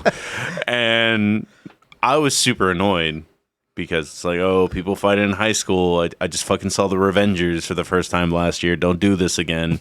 And then it goes in complete. So I'm going to start off by saying I love anime above almost all other storytelling because it's the most creative. Like, people are always saying, like, Hollywood is out of ideas. Hollywood doesn't know what to do. Hollywood is blah, blah, blah, blah, blah. And it's like, anime finds a way to do stuff that's completely fucking original. Like, I didn't see it, but I know Edward was saying that it ran out its welcome, but I Became a Slime or something. Like a whole anime about. I was reincarnated as a slime. Yeah, Slime is dope. it is. But I mean, a whole movie series, like. So we're not gonna get into like stuff we're looking forward to, but I know they've announced this, and it is number 1 on my watch list whenever it comes out. Sakamoto Days. It is all right. So you know the movie John Wick? Yeah. It's that, only John Wick is fat and he runs a convenience store. The premise is he fell in love, and people keep trying him. Yeah, people, Yeah, that's it. People keep stepping up, and he's like, "Oh, you picked the wrong fucking And day." he doesn't say anything. He never talks. I saw the trailer for this because it's something that Crunchyroll recommended, and I just never got around to watching it. But it was like My Funky Life or something like that, and it's just literally like, I'm ugly, and all they did to make him ugly was they drew him with very big ugly lips, and it's just like, I have a girlfriend, like, and this is how I deal with it. I'm not kidding you. For full disclosure, I just said Buchigiri. That's it. That's all the context I gave you. That was all the context you gave. Nothing else. But it's just like, It's all the energy, and we don't even make these movies in America at all anymore, but it's just like all the energy of like Road Trip, Euro Trip, a teenage coming of Revenge of the Nerds, where it's just like, I'm just a guy that just wants to get laid. Like, insert a magic genie. And it's just like, this kid is getting the shit beat out of him. And it's like, yell out your wish and I'll make it happen. He's like, I just want to get lit. And that was the moment I was. There's no stand powers in this. Just like, Oh, and they backfired on him. No, it actually was like, well, he can't get laid unless he wins this fight. See, I saw that going a different direction. I saw that monkey paw like curly. no, the monkey paw is that the girl wants nothing to do with it. Like, that's the monkey paw. The girl is like, get away from me. Well, that was the thing that I saw in my brain. I saw that I him was like just getting the shit beat out of him, and then saying like, "I just want to get laid," and Gene being like, "You really got to work on your phrasing, boy." No, there's no evil genie. Well, there's no evil genie like that where it's just kind of like, oh, well, now There's the no boys. Wishmaster. Yeah. Like, no, it's not like that. Like, the genie legit cares about this dude and wants him to succeed, but In it's a way. in a way. He's like, he does. He's like, is that really your wish, dude? Like, he's like, come on, be better. I thought we're supposed to be getting stronger to fight because there's a whole context of like, he was a kid, he was training, the whole goal is to be this thing called a honky people, which is like this, which is supposed to be this like legendary status of like fighter, right? But So if you look in the back, this is the magical genie guy. his stand. And it is his stand, and this is like just the dude that's just like, dude, I'm a teenager that just wants to get laid. And it's just really funny because I don't know how long this goes because there's no manga for it apparently.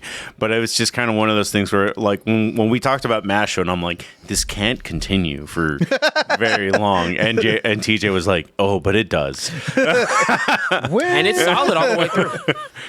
But on this one where I'm just like, this is just a dude that's just a run-of-the-mill high school kid for the most part, and he's just like, I just want to succeed in life enough to get laid. That's all I want. What I really like about this is, and first of all, if you haven't watched, it's by the same director of Skate and Infinity, which should tell you all you need to know. But with this, I just love how colorful and off the wall and just weird sometimes. It's just weird. It's just like first of all, the entire city looks trashed. The school, that's not a school. That's a place where drugs are traded. And the teachers are talking in the background and no one's listening. Like, it's a whole delinquent paradise. There's also two major, like, organizations that are fighting against each other, right? And so he, like, you know, as he's as our main character, who's by all accounts a wimp, and is to be fair, up until this point, the worst character in the show, because you're like, man, you have no reason to be doing it, but you get on board with him a little bit later. It's so I know you don't like My Hero Academia, but in My Hero Academia, the side character that's just like, I'm just the funny perv that wants to get laid, which makes sense actually for high school. Mineta, yeah. Well, this is the main character, Mineta. well, the thing is, I don't think he's Mineta pervy. Like, I think he's just like. He's like, because he's like, you know, Mineta's got a couple of misdemeanors. Yeah. He's like, I just want to get like, I want to be with this girl. Like, I'll do anything for. Like, he's just a simp. He's the highest level of simp. That's what it is. Because I don't think he's like doing like any, like he's not doing the mostest like Mineta is. So with that, I just love how, like, and up until this point, it's been funny. But one thing that was really awesome, I think in episode 2, I don't know if you were paying attention enough. I was paying attention. I'm kidding. They had a fight scene, and the choreography was great in that interaction between Montekara and the other guy. And I was like, it is drawn. It's just when you watch Demon Slayer and everything else that's going on, where it's just like so many depth and colors and everything. This doesn't have that, but it is still like really good. It's really good art. Because there's no, like, I mean, yeah, there's powers in certain sense, but this was just like two guys throwing down. And so it's closer to the Revengers, I would say, like in art style and animation. I would give it a +1 above that. I think Tokyo Revengers animation falls off some places, but in this one, yeah, it's been a solid journey. I'm glad you're enjoying it, but also not a lot of girls in this anime, so just be prepared. So that monkey paw. Just be prepared for a lot of a lot of chest. It's a lot of dudes being bros, for sure. Being bros, being like skirting the line there, which is, I mean, I don't care. It's just funny because it's like his goal is to be bro, like, in my village, it's tradition to kiss the homies goodnight. Like, there's like there's two girls in the show and one of them is his mom. Like, that's it. So trust me, the fan service is leaned over the other way, which is so the ladies out there, it's made for y'all too. Yeah, Tina Uchiha sold. But yeah, I like shows that are anime only, mainly because I think everyone gets surprised, and that's cool. Yeah, it does get hard to do this show sometimes. Like, we're going to talk about Demon Slayer at some point. You're like, I already know this fucking book ends. We can't talk about the plot or the story structure. We have to talk about whether it was pretty or not. Well, Maggie, it was made by the same director as Free. So all you need to know, I'm explaining this as simple as possible. I like how they've been quiet most of the show, and then now it's like, oh, like romance, perviness. boys in love, maybe, perhaps. Speaking of the boys, on to our last new current anime. And working out. I didn't get to catch this one, so you guys got to take the lead on it. But Mashle, it's just one of those things.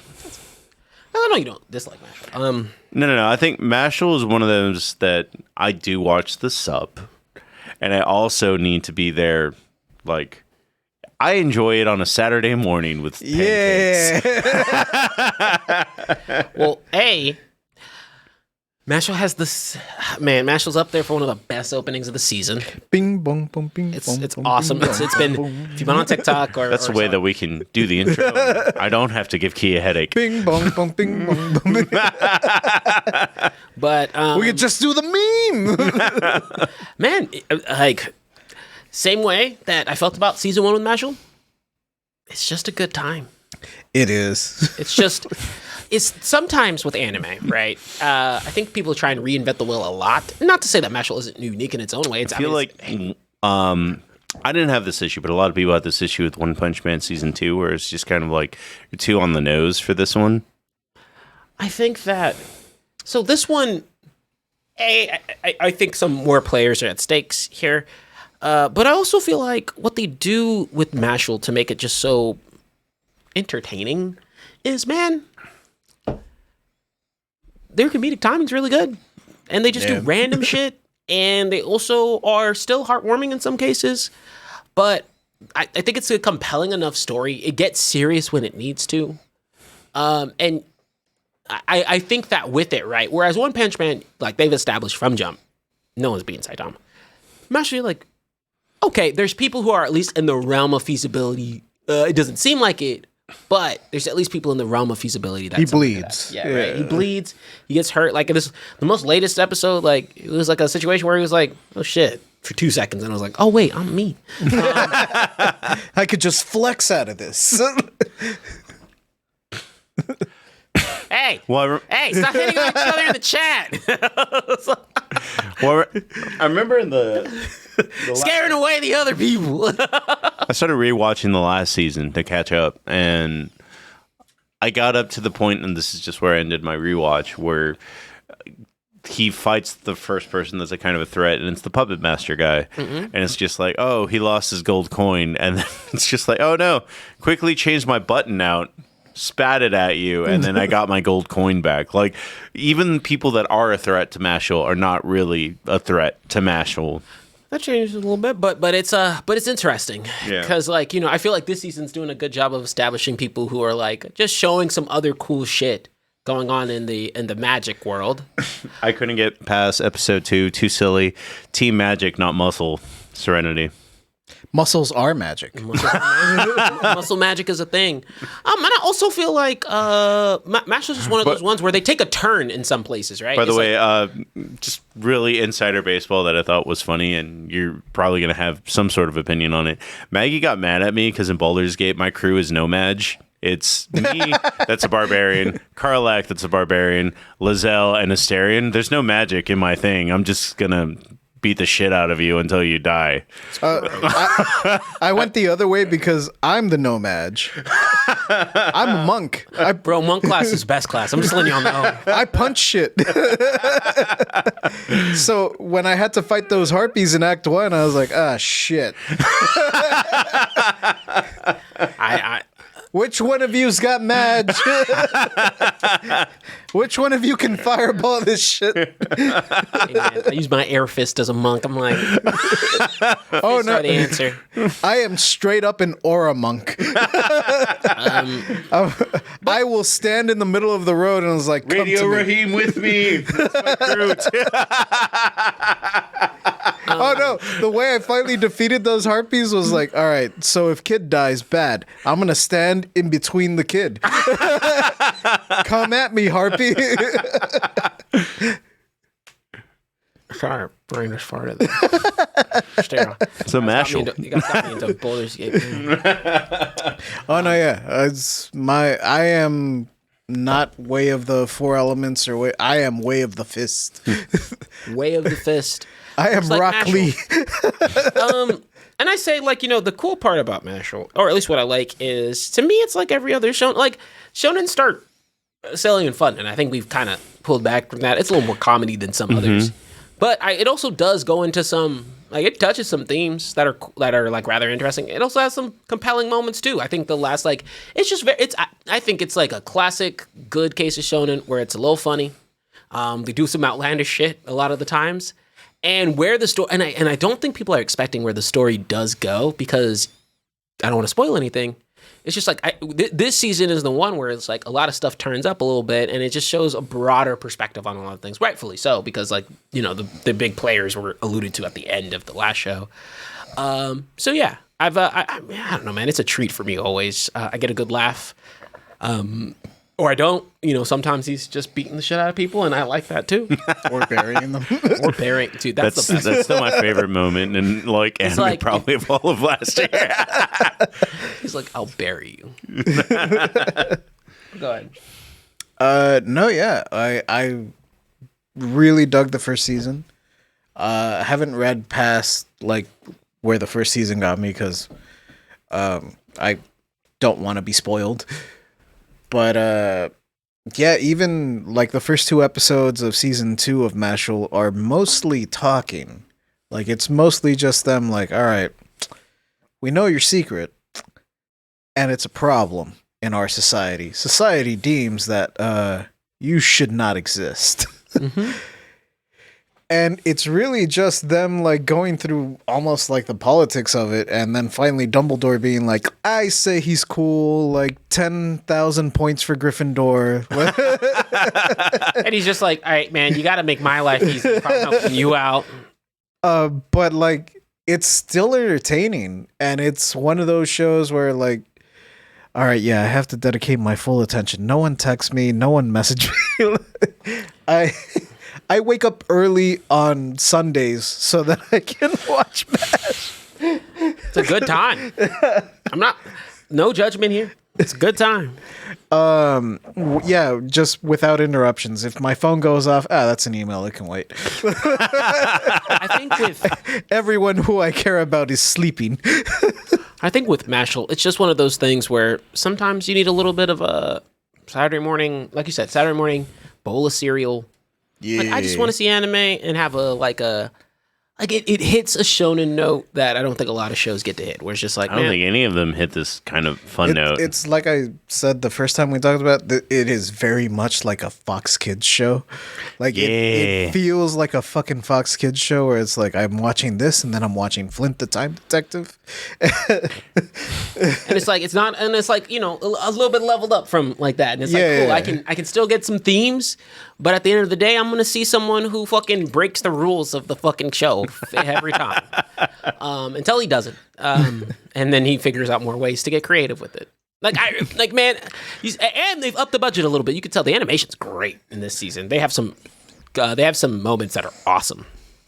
I'm trying to remember the name of the anime that Fox had that they just, because Fox kept getting animes and then just dropping them. Like I have no idea how Metabots ends for one. It's on Prime. I'm not gonna watch 500 episodes of Metabots when I don't think they made it that far. Yeah, if I be real, I feel like a lot of shows, except Sonic X, where it actually has a lot of episodes. Yeah, Sonic is. Yeah, I try to tell people, like, a lot of those. Escaflowne is another one that they just dropped, and I was just kind of like, this is Gundam but medieval. Well, I don't know who did the dubbing for Escaflowne, but Fox Kids was not about some of that action. What's the other one? Shaman Shaman King. That one. Chat literally just mentioned it. Yeah. Watch the remake on Netflix if you haven't watched Shaman King at all, because otherwise it's. Speaking of remakes, we haven't talked about it. We're noting Kenshin. Oh yeah, that remake's great. It's my first time experiencing it. So. Oh okay, yeah. But yeah, no. Shows this season have been good. A lot of good hitters. A lot more fun. Anime comedy's super hit or miss. But when it hits good. Now, that said, come April time, when Konosuba's back, it's the time. That's actually what I was going to bring up when we were talking about Isekai. Konosuba's an outlier. Stop it. It's a different part of the I category. don't hate Isekai. I don't hate Isekai either. It's just like That's Edward's favorite Isekai. everyone though. has one now. It's There's a Shaman King remake. it's closer. It's closer to the manga. That's the only thing. It's on Netflix. Anime remakes that are reanimated, a lot of the times I don't mind if, because it goes from Full Metal Alchemist to Full Metal Alchemist Brotherhood, right? Like, Yeah. Sometimes they just did shit before. So full disclosure, I wasn't the biggest Shaman King fan, and watching the remake, I'm still not the biggest Shaman King fan. However, I am supporting the shit out of it because I was a big Zatch Bell fan, and I really want them to make a Zatch Bell. You're not getting a Zatch Bell. I want them to. You're not getting, and yes, that question's actually, don't send me into an existential crisis that Digimon technically is an isekai. Stop that. No, that's a whole. You're not getting a Zatch Bell remake to get manga accurate. It's just you're not. Fuck manga accurate. I just want it to end. Well, then after that, they need to get the sequel in there too.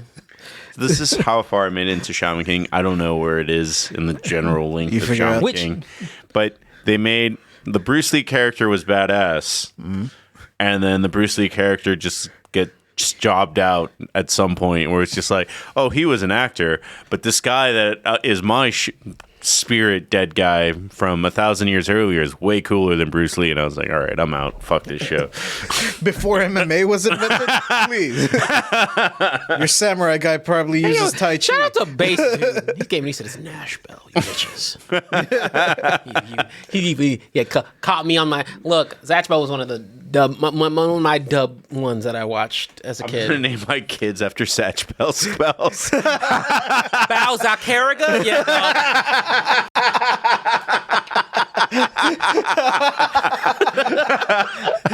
That is my favorite comment of the year so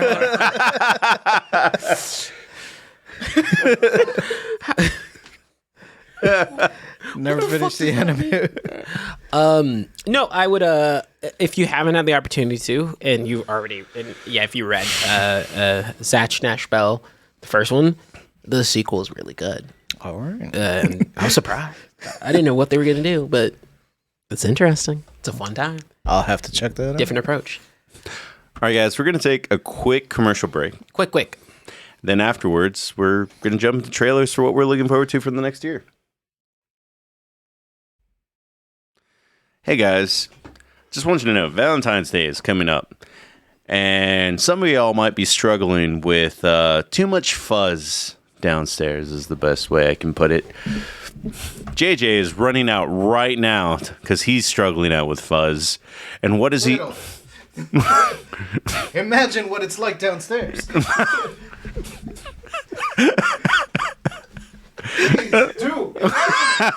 Man, you lucky Manscaped lets us do whatever we want on these. Yes, that is what we're here to sell. Manscaped. And if you use code MEX20, you can get 20% off plus free shipping. And I just want you to know about all the products that they have. They have the Lawnmower 5.0. They have the body wash that literally everybody that has ever smelled me since I started using it is like, wow, you smell so good. And I'm like, thank you. That's Manscaped, baby.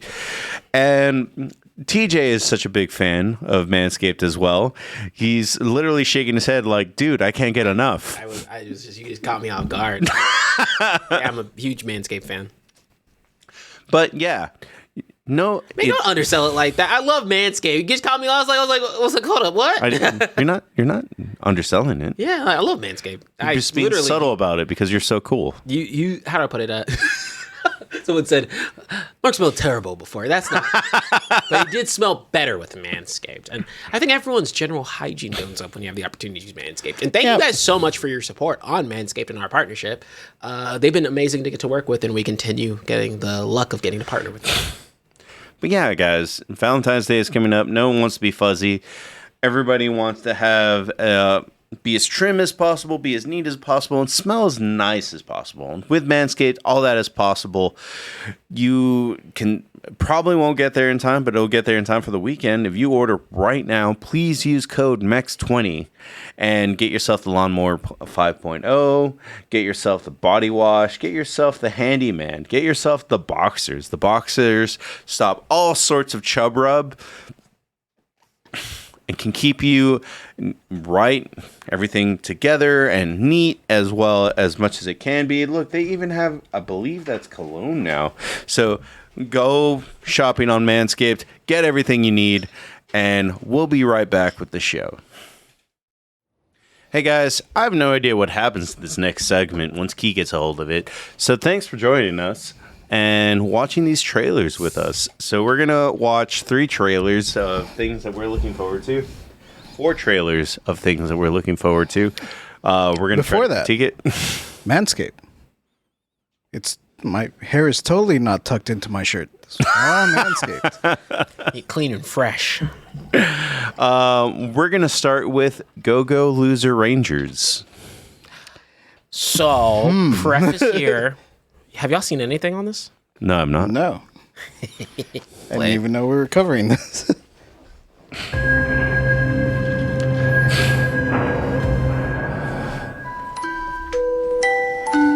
So that's the trailer from last year. So So Zordon's the uncle or something?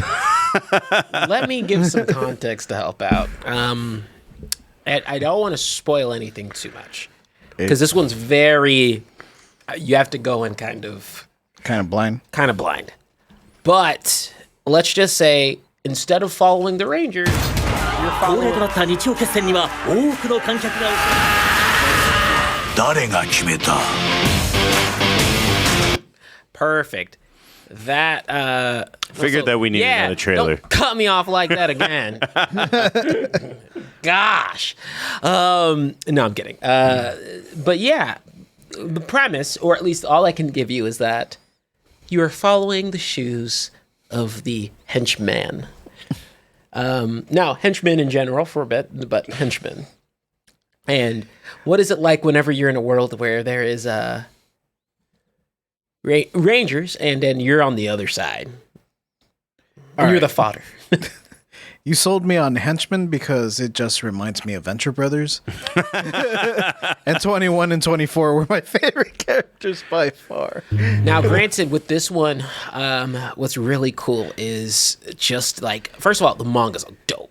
Like in terms of action, in terms of what like is at stakes, and kind of how they position things. But just the way to see the story evolve, I don't know where they're going to end off in this one. But the way that it looks from there, I mean, the animation looks dope. But Yeah. like when I say the story can follow suit, man, I think it's a very man. I'm trying not to give it away too much, but there's a lot more action, a lot more like plotting, a lot more losing than you think. But that's why it's called Go Lose Your Ranger, and you're just you're rooting or not for the main character to succeed in his goal. I also really like the look of the Sentai team. Oh yeah, they look like proper Rangers. It looks like it has that classic like Battle of the Planets or what's their actual name? G-Man. Gotcha Man. Yeah. It's very evocative of that, and I always dug that like only a visor and not the faceplate kind of look. Not a lot of Sentai or like derivatives do it, and I'm just happy to see it. Gotcha. Yeah, thank you, girl. And don't worry, the Godzilla. the Rangers are very prevalent, so it's not even like one of those things where you see them. No, they're there. Dude, when you get to some of the perspectives, you're like, oh, that's what this is like. I love it. So I am a very big fan. I'm not currently caught up. I was actually watching during a very high intensity action sequence. But yeah, as you said, the putties are taking over, or the putty is taking over. But I do like this setup because they're all like, fucking tired of losing. That's basically how it starts. Well, everything about this seems very serious, and then when you have the one putty that's just like, dude, I'm fucking tired of it. I was like, all right, I'm in. Like this is something. It's still it's a good balance. Well, at least at the start. That's one of the best episodes of Venture Brothers where they send like 21 and 24 into the competent... With Henchman 1? Yeah, with Henchman 1 into the competent Ventures compound. And that one that's like number 1 is like trying to do everything by the book and is actually like good at his job. Meanwhile, 21 and 24 are just like bumble fucking around. And it's dumb luck that gets them through everything. Hey man, sometimes it works out like that. What's our next trailer? Our next one is Lazarus. This is made by the people that made Cowboy Bebop, and that's why so many people are excited about it. Cowboy Bebop's so legendary. I'm going to go see an orchestra play Cowboy Bebop music in March. And It's a bop. my bebop. TikTok has been filled with at least every third day. I see somebody that's done some mix of Cowboy Bebop at a DJ set, and I'm like, that looks fun. I would say, yeah. Super stoked for it. Well, here we go. Take it to the clip.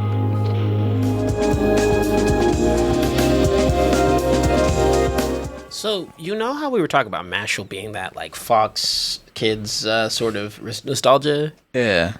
Lazarus hits my 10 p.m.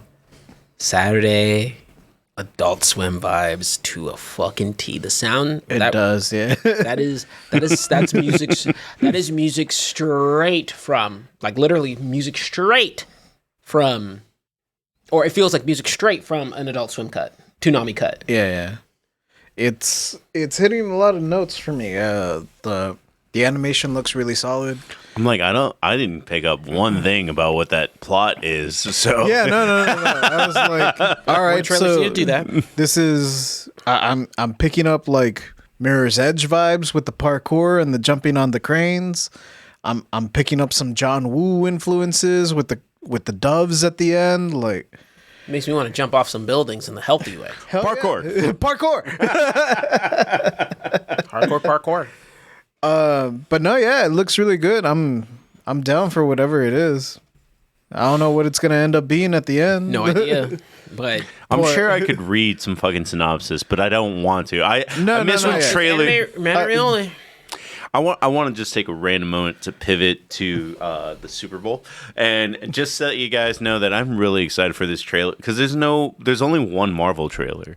Like it's not like other years where it's just like we got a Thor, Guardians movie, and we're excited to see all those trailers. I'm like I'm legit excited for trailers on Sunday, and I have no idea what's coming out.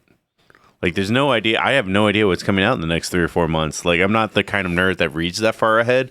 I read about 2 weeks ahead, which is why, I can tell you Demon Slayer, and we'll talk about it. Is Demon Slayer a movie this year? No, it's an episode again. Yeah, they're doing that. We're releasing the first episode in theaters. Bullshit. They got my money. Mostly because I already paid for that movie pass via Cinemark. It's not the same. All right. It ain't the same. It hits different. I can't turn $15 into $50. That's how. Serenity is bringing up It's no that Game Pass. It reminds him of Super Crooks. I love Super Crooks. Super Crooks is Super amazing. Crook is really good. I think it's one that was super slept on and not advertised. It was, nearly enough. yeah. Netflix is doing a kind of a bad job. They're doing a better job, but only because they got One Piece. Right, yeah. But like, even if you want to watch One Piece strictly on Netflix, it's like, all right, you made it to the end of Marineford. Now we're on Egghead. Wait, what? How do we jump from episode 500 They also have. to 11 to 1102? They also have Dungeon Meshi in there, and like Delicious in Dungeon. yeah, Delicious in Dungeon. I'm like, come on, y'all, advertise better. Delicious in Dungeon is It's really yeah, I like it. Serenity is bringing up Deadpool and Imaginary Friends. I know there's a Deadpool trailer. I have no fucking idea what Imaginary Friends. I'm like, is it a Foster's movie? If what's the last trailer? We got 2 trailers left. Oh, But our third trailer is our last anime trailer, and I'm surprised it took this long to make it to movie theaters. Alter the fate of the world. don't ever do that to me again. Actually, Tina is bringing up, like, I've never heard the dub before. Don't start doing that to me. You know you can't just spring dubs on me like that. To be honest, because I have to prep these in silence, I don't know what I'm going to get. I just clicked the first trailer for Code White. At least pick the Spanish dub next time. yeah, so full disclosure, I don't keep up with Spy Family week to week, only because I wait for the Spanish dub to drop, and that's how I watch it. But to this point, Anya to me is a beautiful Mexican little girl. That would be a better draft than the Raiders logo. stop. Stop cooking him. He's done. Overbaked. He doesn't watch this show. We could be saying there was outlandish. So everyone I know in the he chat, sound off. What do you hate about Sam? don't do that. We're kidding. We are kidding. We love Sam. But we also love Contractually. Spy Family. Spy Family's dope. I mean, same again. We're going into just comfort picks. Spy Family. Not surprised it got a movie. I think, someone can cook me if I'm wrong. I don't believe since 90s sitcoms ended, there's a better family than the Spy Family, dynamic going on. No. In mainstream anime, not really. No, everything. In all media. Mainstream. Sure, yeah. I don't know. What are you going to pick? The Hotel Transylvania family? That's the only, Hey, competition. they're good. So when the first season of Spy Family dropped, and I saw it subbed, and then I saw the Spanish dub, I literally messaged my brother that day, and I told him, because he was still living at home, and I told him, when you get the chance, he already had my Crunchyroll password, but I was like, show this to Mom. Mom would legit love Spy Family if she could understand it, and now Crunchyroll has given us this power. We can show it to her in Spanish, and she would absolutely love it. She would love Yor, she would love Anya, she would love... she'd have a love-hate relationship with Lloyd, because he's lying. Papa's a big liar. Yeah, that was the part that made me fall in love with Anya in the Spanish dub, because... So the Spanish dub is very spicy. I haven't seen Spy Family, but at least in Chainsaw Man, they add a little bit of spice. Oh yeah, they do. This feels. The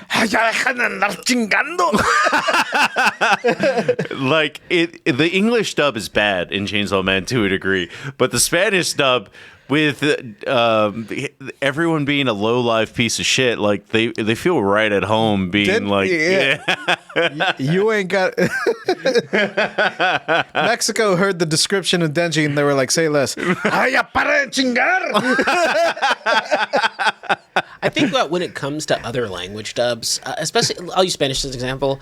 Spanish, I think, doesn't get spoken about enough, but it's been, the dubbing has been pretty paced well, just because anime is huge in Spanish, right? And so, wow, I said in Spanish. Anime is huge in Mexico. They literally shut down downtown to watch Goku fight Jiren. And those things are extend out into how compassionate and how compelling voice acting can be in said language. So, I think it's just a different dynamic that hits a different chord, right? Yeah, no, and in Spanish, they also have a more limited pool. In English, the dubs get a lot of flack because it's the same voice over and over again. And in Mexico and Latin America, they have an even more limited pool of dub actors to pull from. So one of my favorite fun facts about the dub industry and the dub world is that in Latin America, Frieza from Dragon Ball Z, the same voice actor for Frieza is the voice actor for Captain Hero from Drawn Together. Serenity, you hit the nail on the head. So the difference between English dub and Japanese, that more passionate melodramatic acting, yes. To me, it's just and maybe it's because of the language barrier, even though, I'm kind of okay with that now. That's what happens when you do hear there are still examples of voice actors that just have that one voice. Steve Bloom would be the best example of the English equivalent, where it's yeah, bro, just talk into the mic. Your voice is fucking the smoothest velvet I've ever heard. And whereas, in Goku would be an example of that. In Latin America, it's Mario Cardenas, I believe his name is. He's always Goku. That's his speaking voice. He pulls up to the drive-thru and he's like, "Hola, soy Goku. Quiero 3 Whoppers."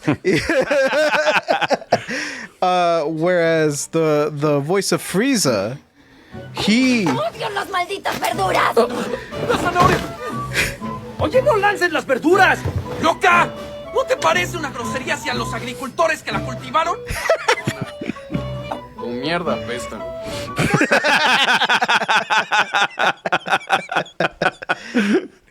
But Frieza, he...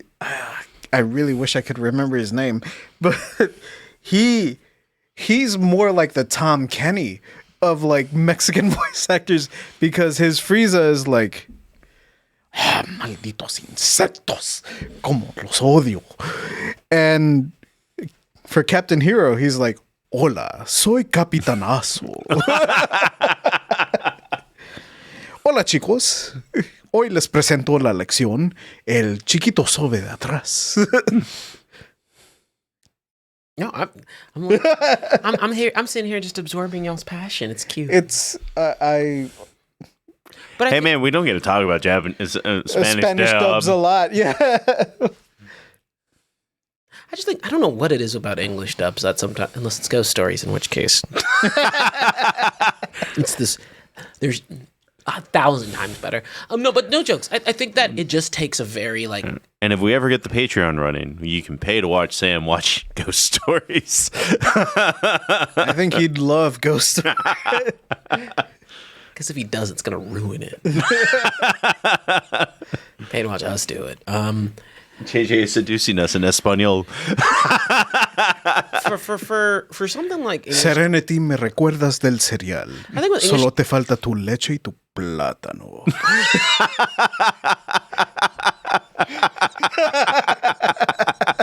I think with English dubs, it just it's a mood and place for me at the very least. It's just like it is always like there's very few English voice actors who really nail some of the more dramatic moments, like you had said. Like for a lot of melodramatic, a lot of like moments like that, it's trickier because I think that in Japanese, partially because like yeah.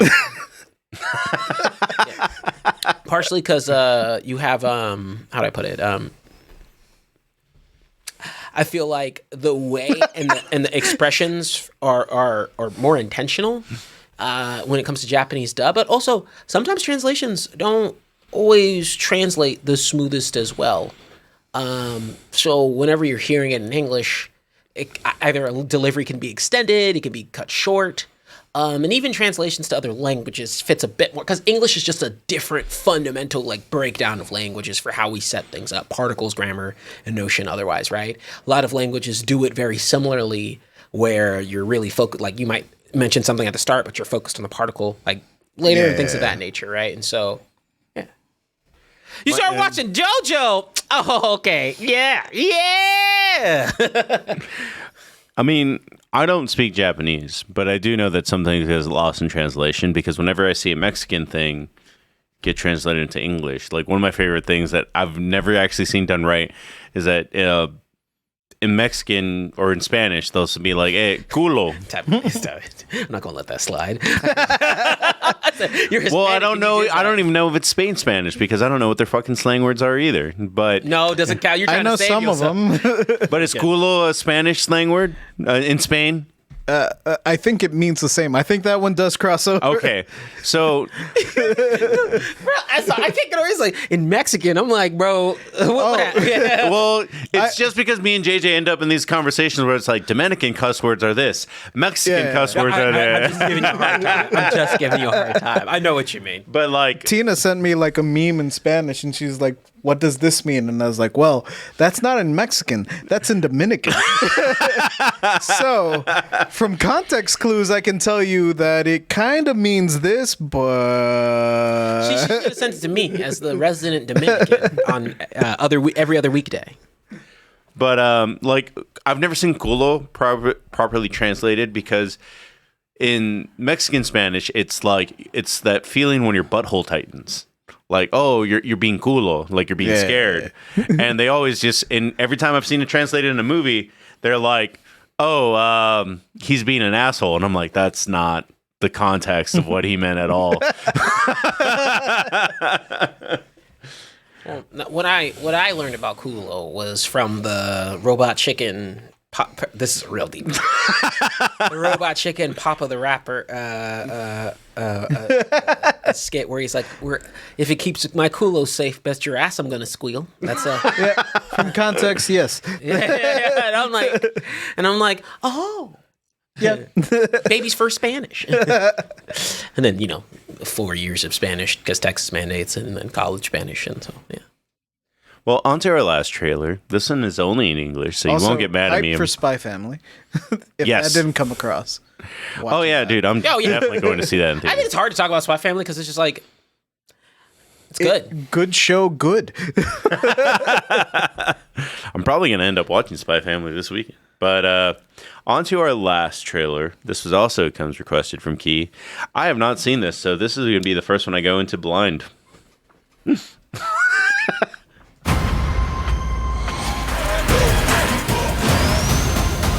Rescue himself. Gotta say, Knuckles drinking from the pot. That's a vibe. So full disclosure, I watched this before. I did not know we were watching it today. So I was a little more quiet. One thing I really give them props for, and if you're gonna make a spinoff, make it look as good as the movie. That looks good. Yeah, they don't normally do that. Let alone bring back the actual voice actors for Sonic and Tails. Like, just make it consistent, and they're doing that, and I love that. Now you know me; I'm a Knuckles fan. He's on the Black Squad, and he literally is. So I'm about it. I'm ready to rock with it. I really enjoyed this trailer. I want a Paramount membership now. Oh, so- you don't need one. Yes. But yeah, no, I'm all about it. This sold me because normally when you get a spin-off, it's bad. Like there's a degrade. Like the Penguins from Madagascar, not the same in the Nickelodeon. Right, yeah. Kung Fu Panda, not Jack Black voicing the Kung Fu Panda. I feel like there's one more I'm missing that it's just like there was a step down. Any Disney show. The Barnyard? Don't talk about that. It's not Kevin James. No, it's not good. That's what I'm saying. Despite the fact that Kevin James was a TV actor at the time. Don't do that. No. I think I was thinking of Madagascar in general, where the animation quality literally drops from 480 to 240. Back in the barnyard. Just gross. How to Train Your Dragon? Better? That's also a good example of badness. I don't know if the show was well. I don't remember, but I actually do think Cusco, what is it? The Emperor went to school. New group. Yeah, That's why I said name the Emperor's New School. The Emperor's New Group is so good. I feel like Kronk is cheap too. Bro, yeah, he's just right. He's like John Warburton. Yeah, The I'll do a Kronk dude paycheck. That's a side character on Family Guy.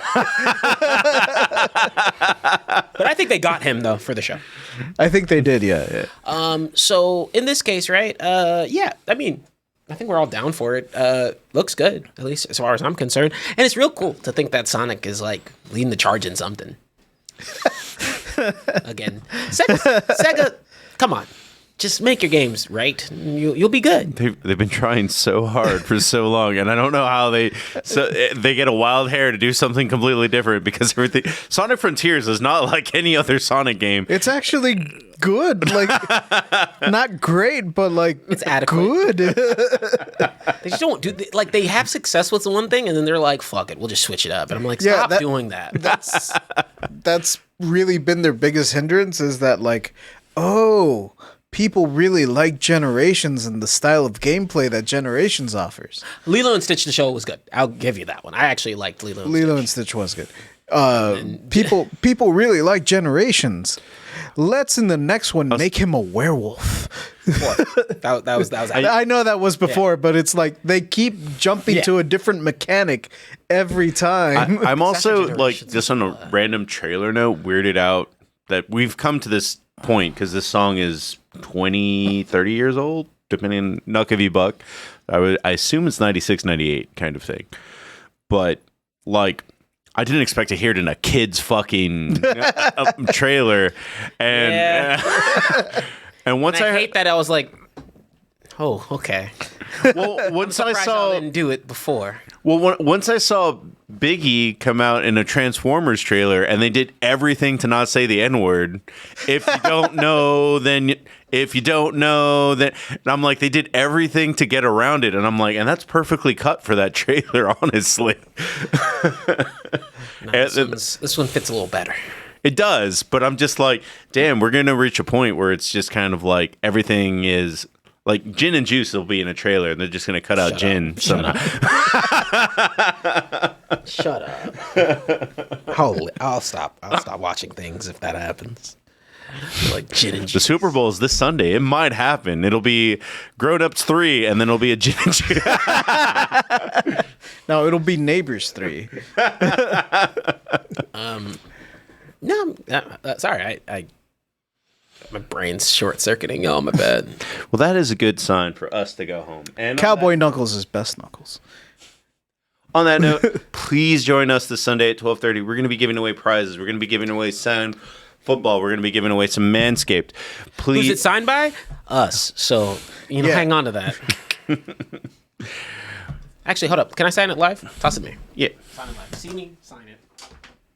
You want to sign it in silver because you're important? Fuck you, Sam, making me sign it on Tuesday before you found your silver Sharpie.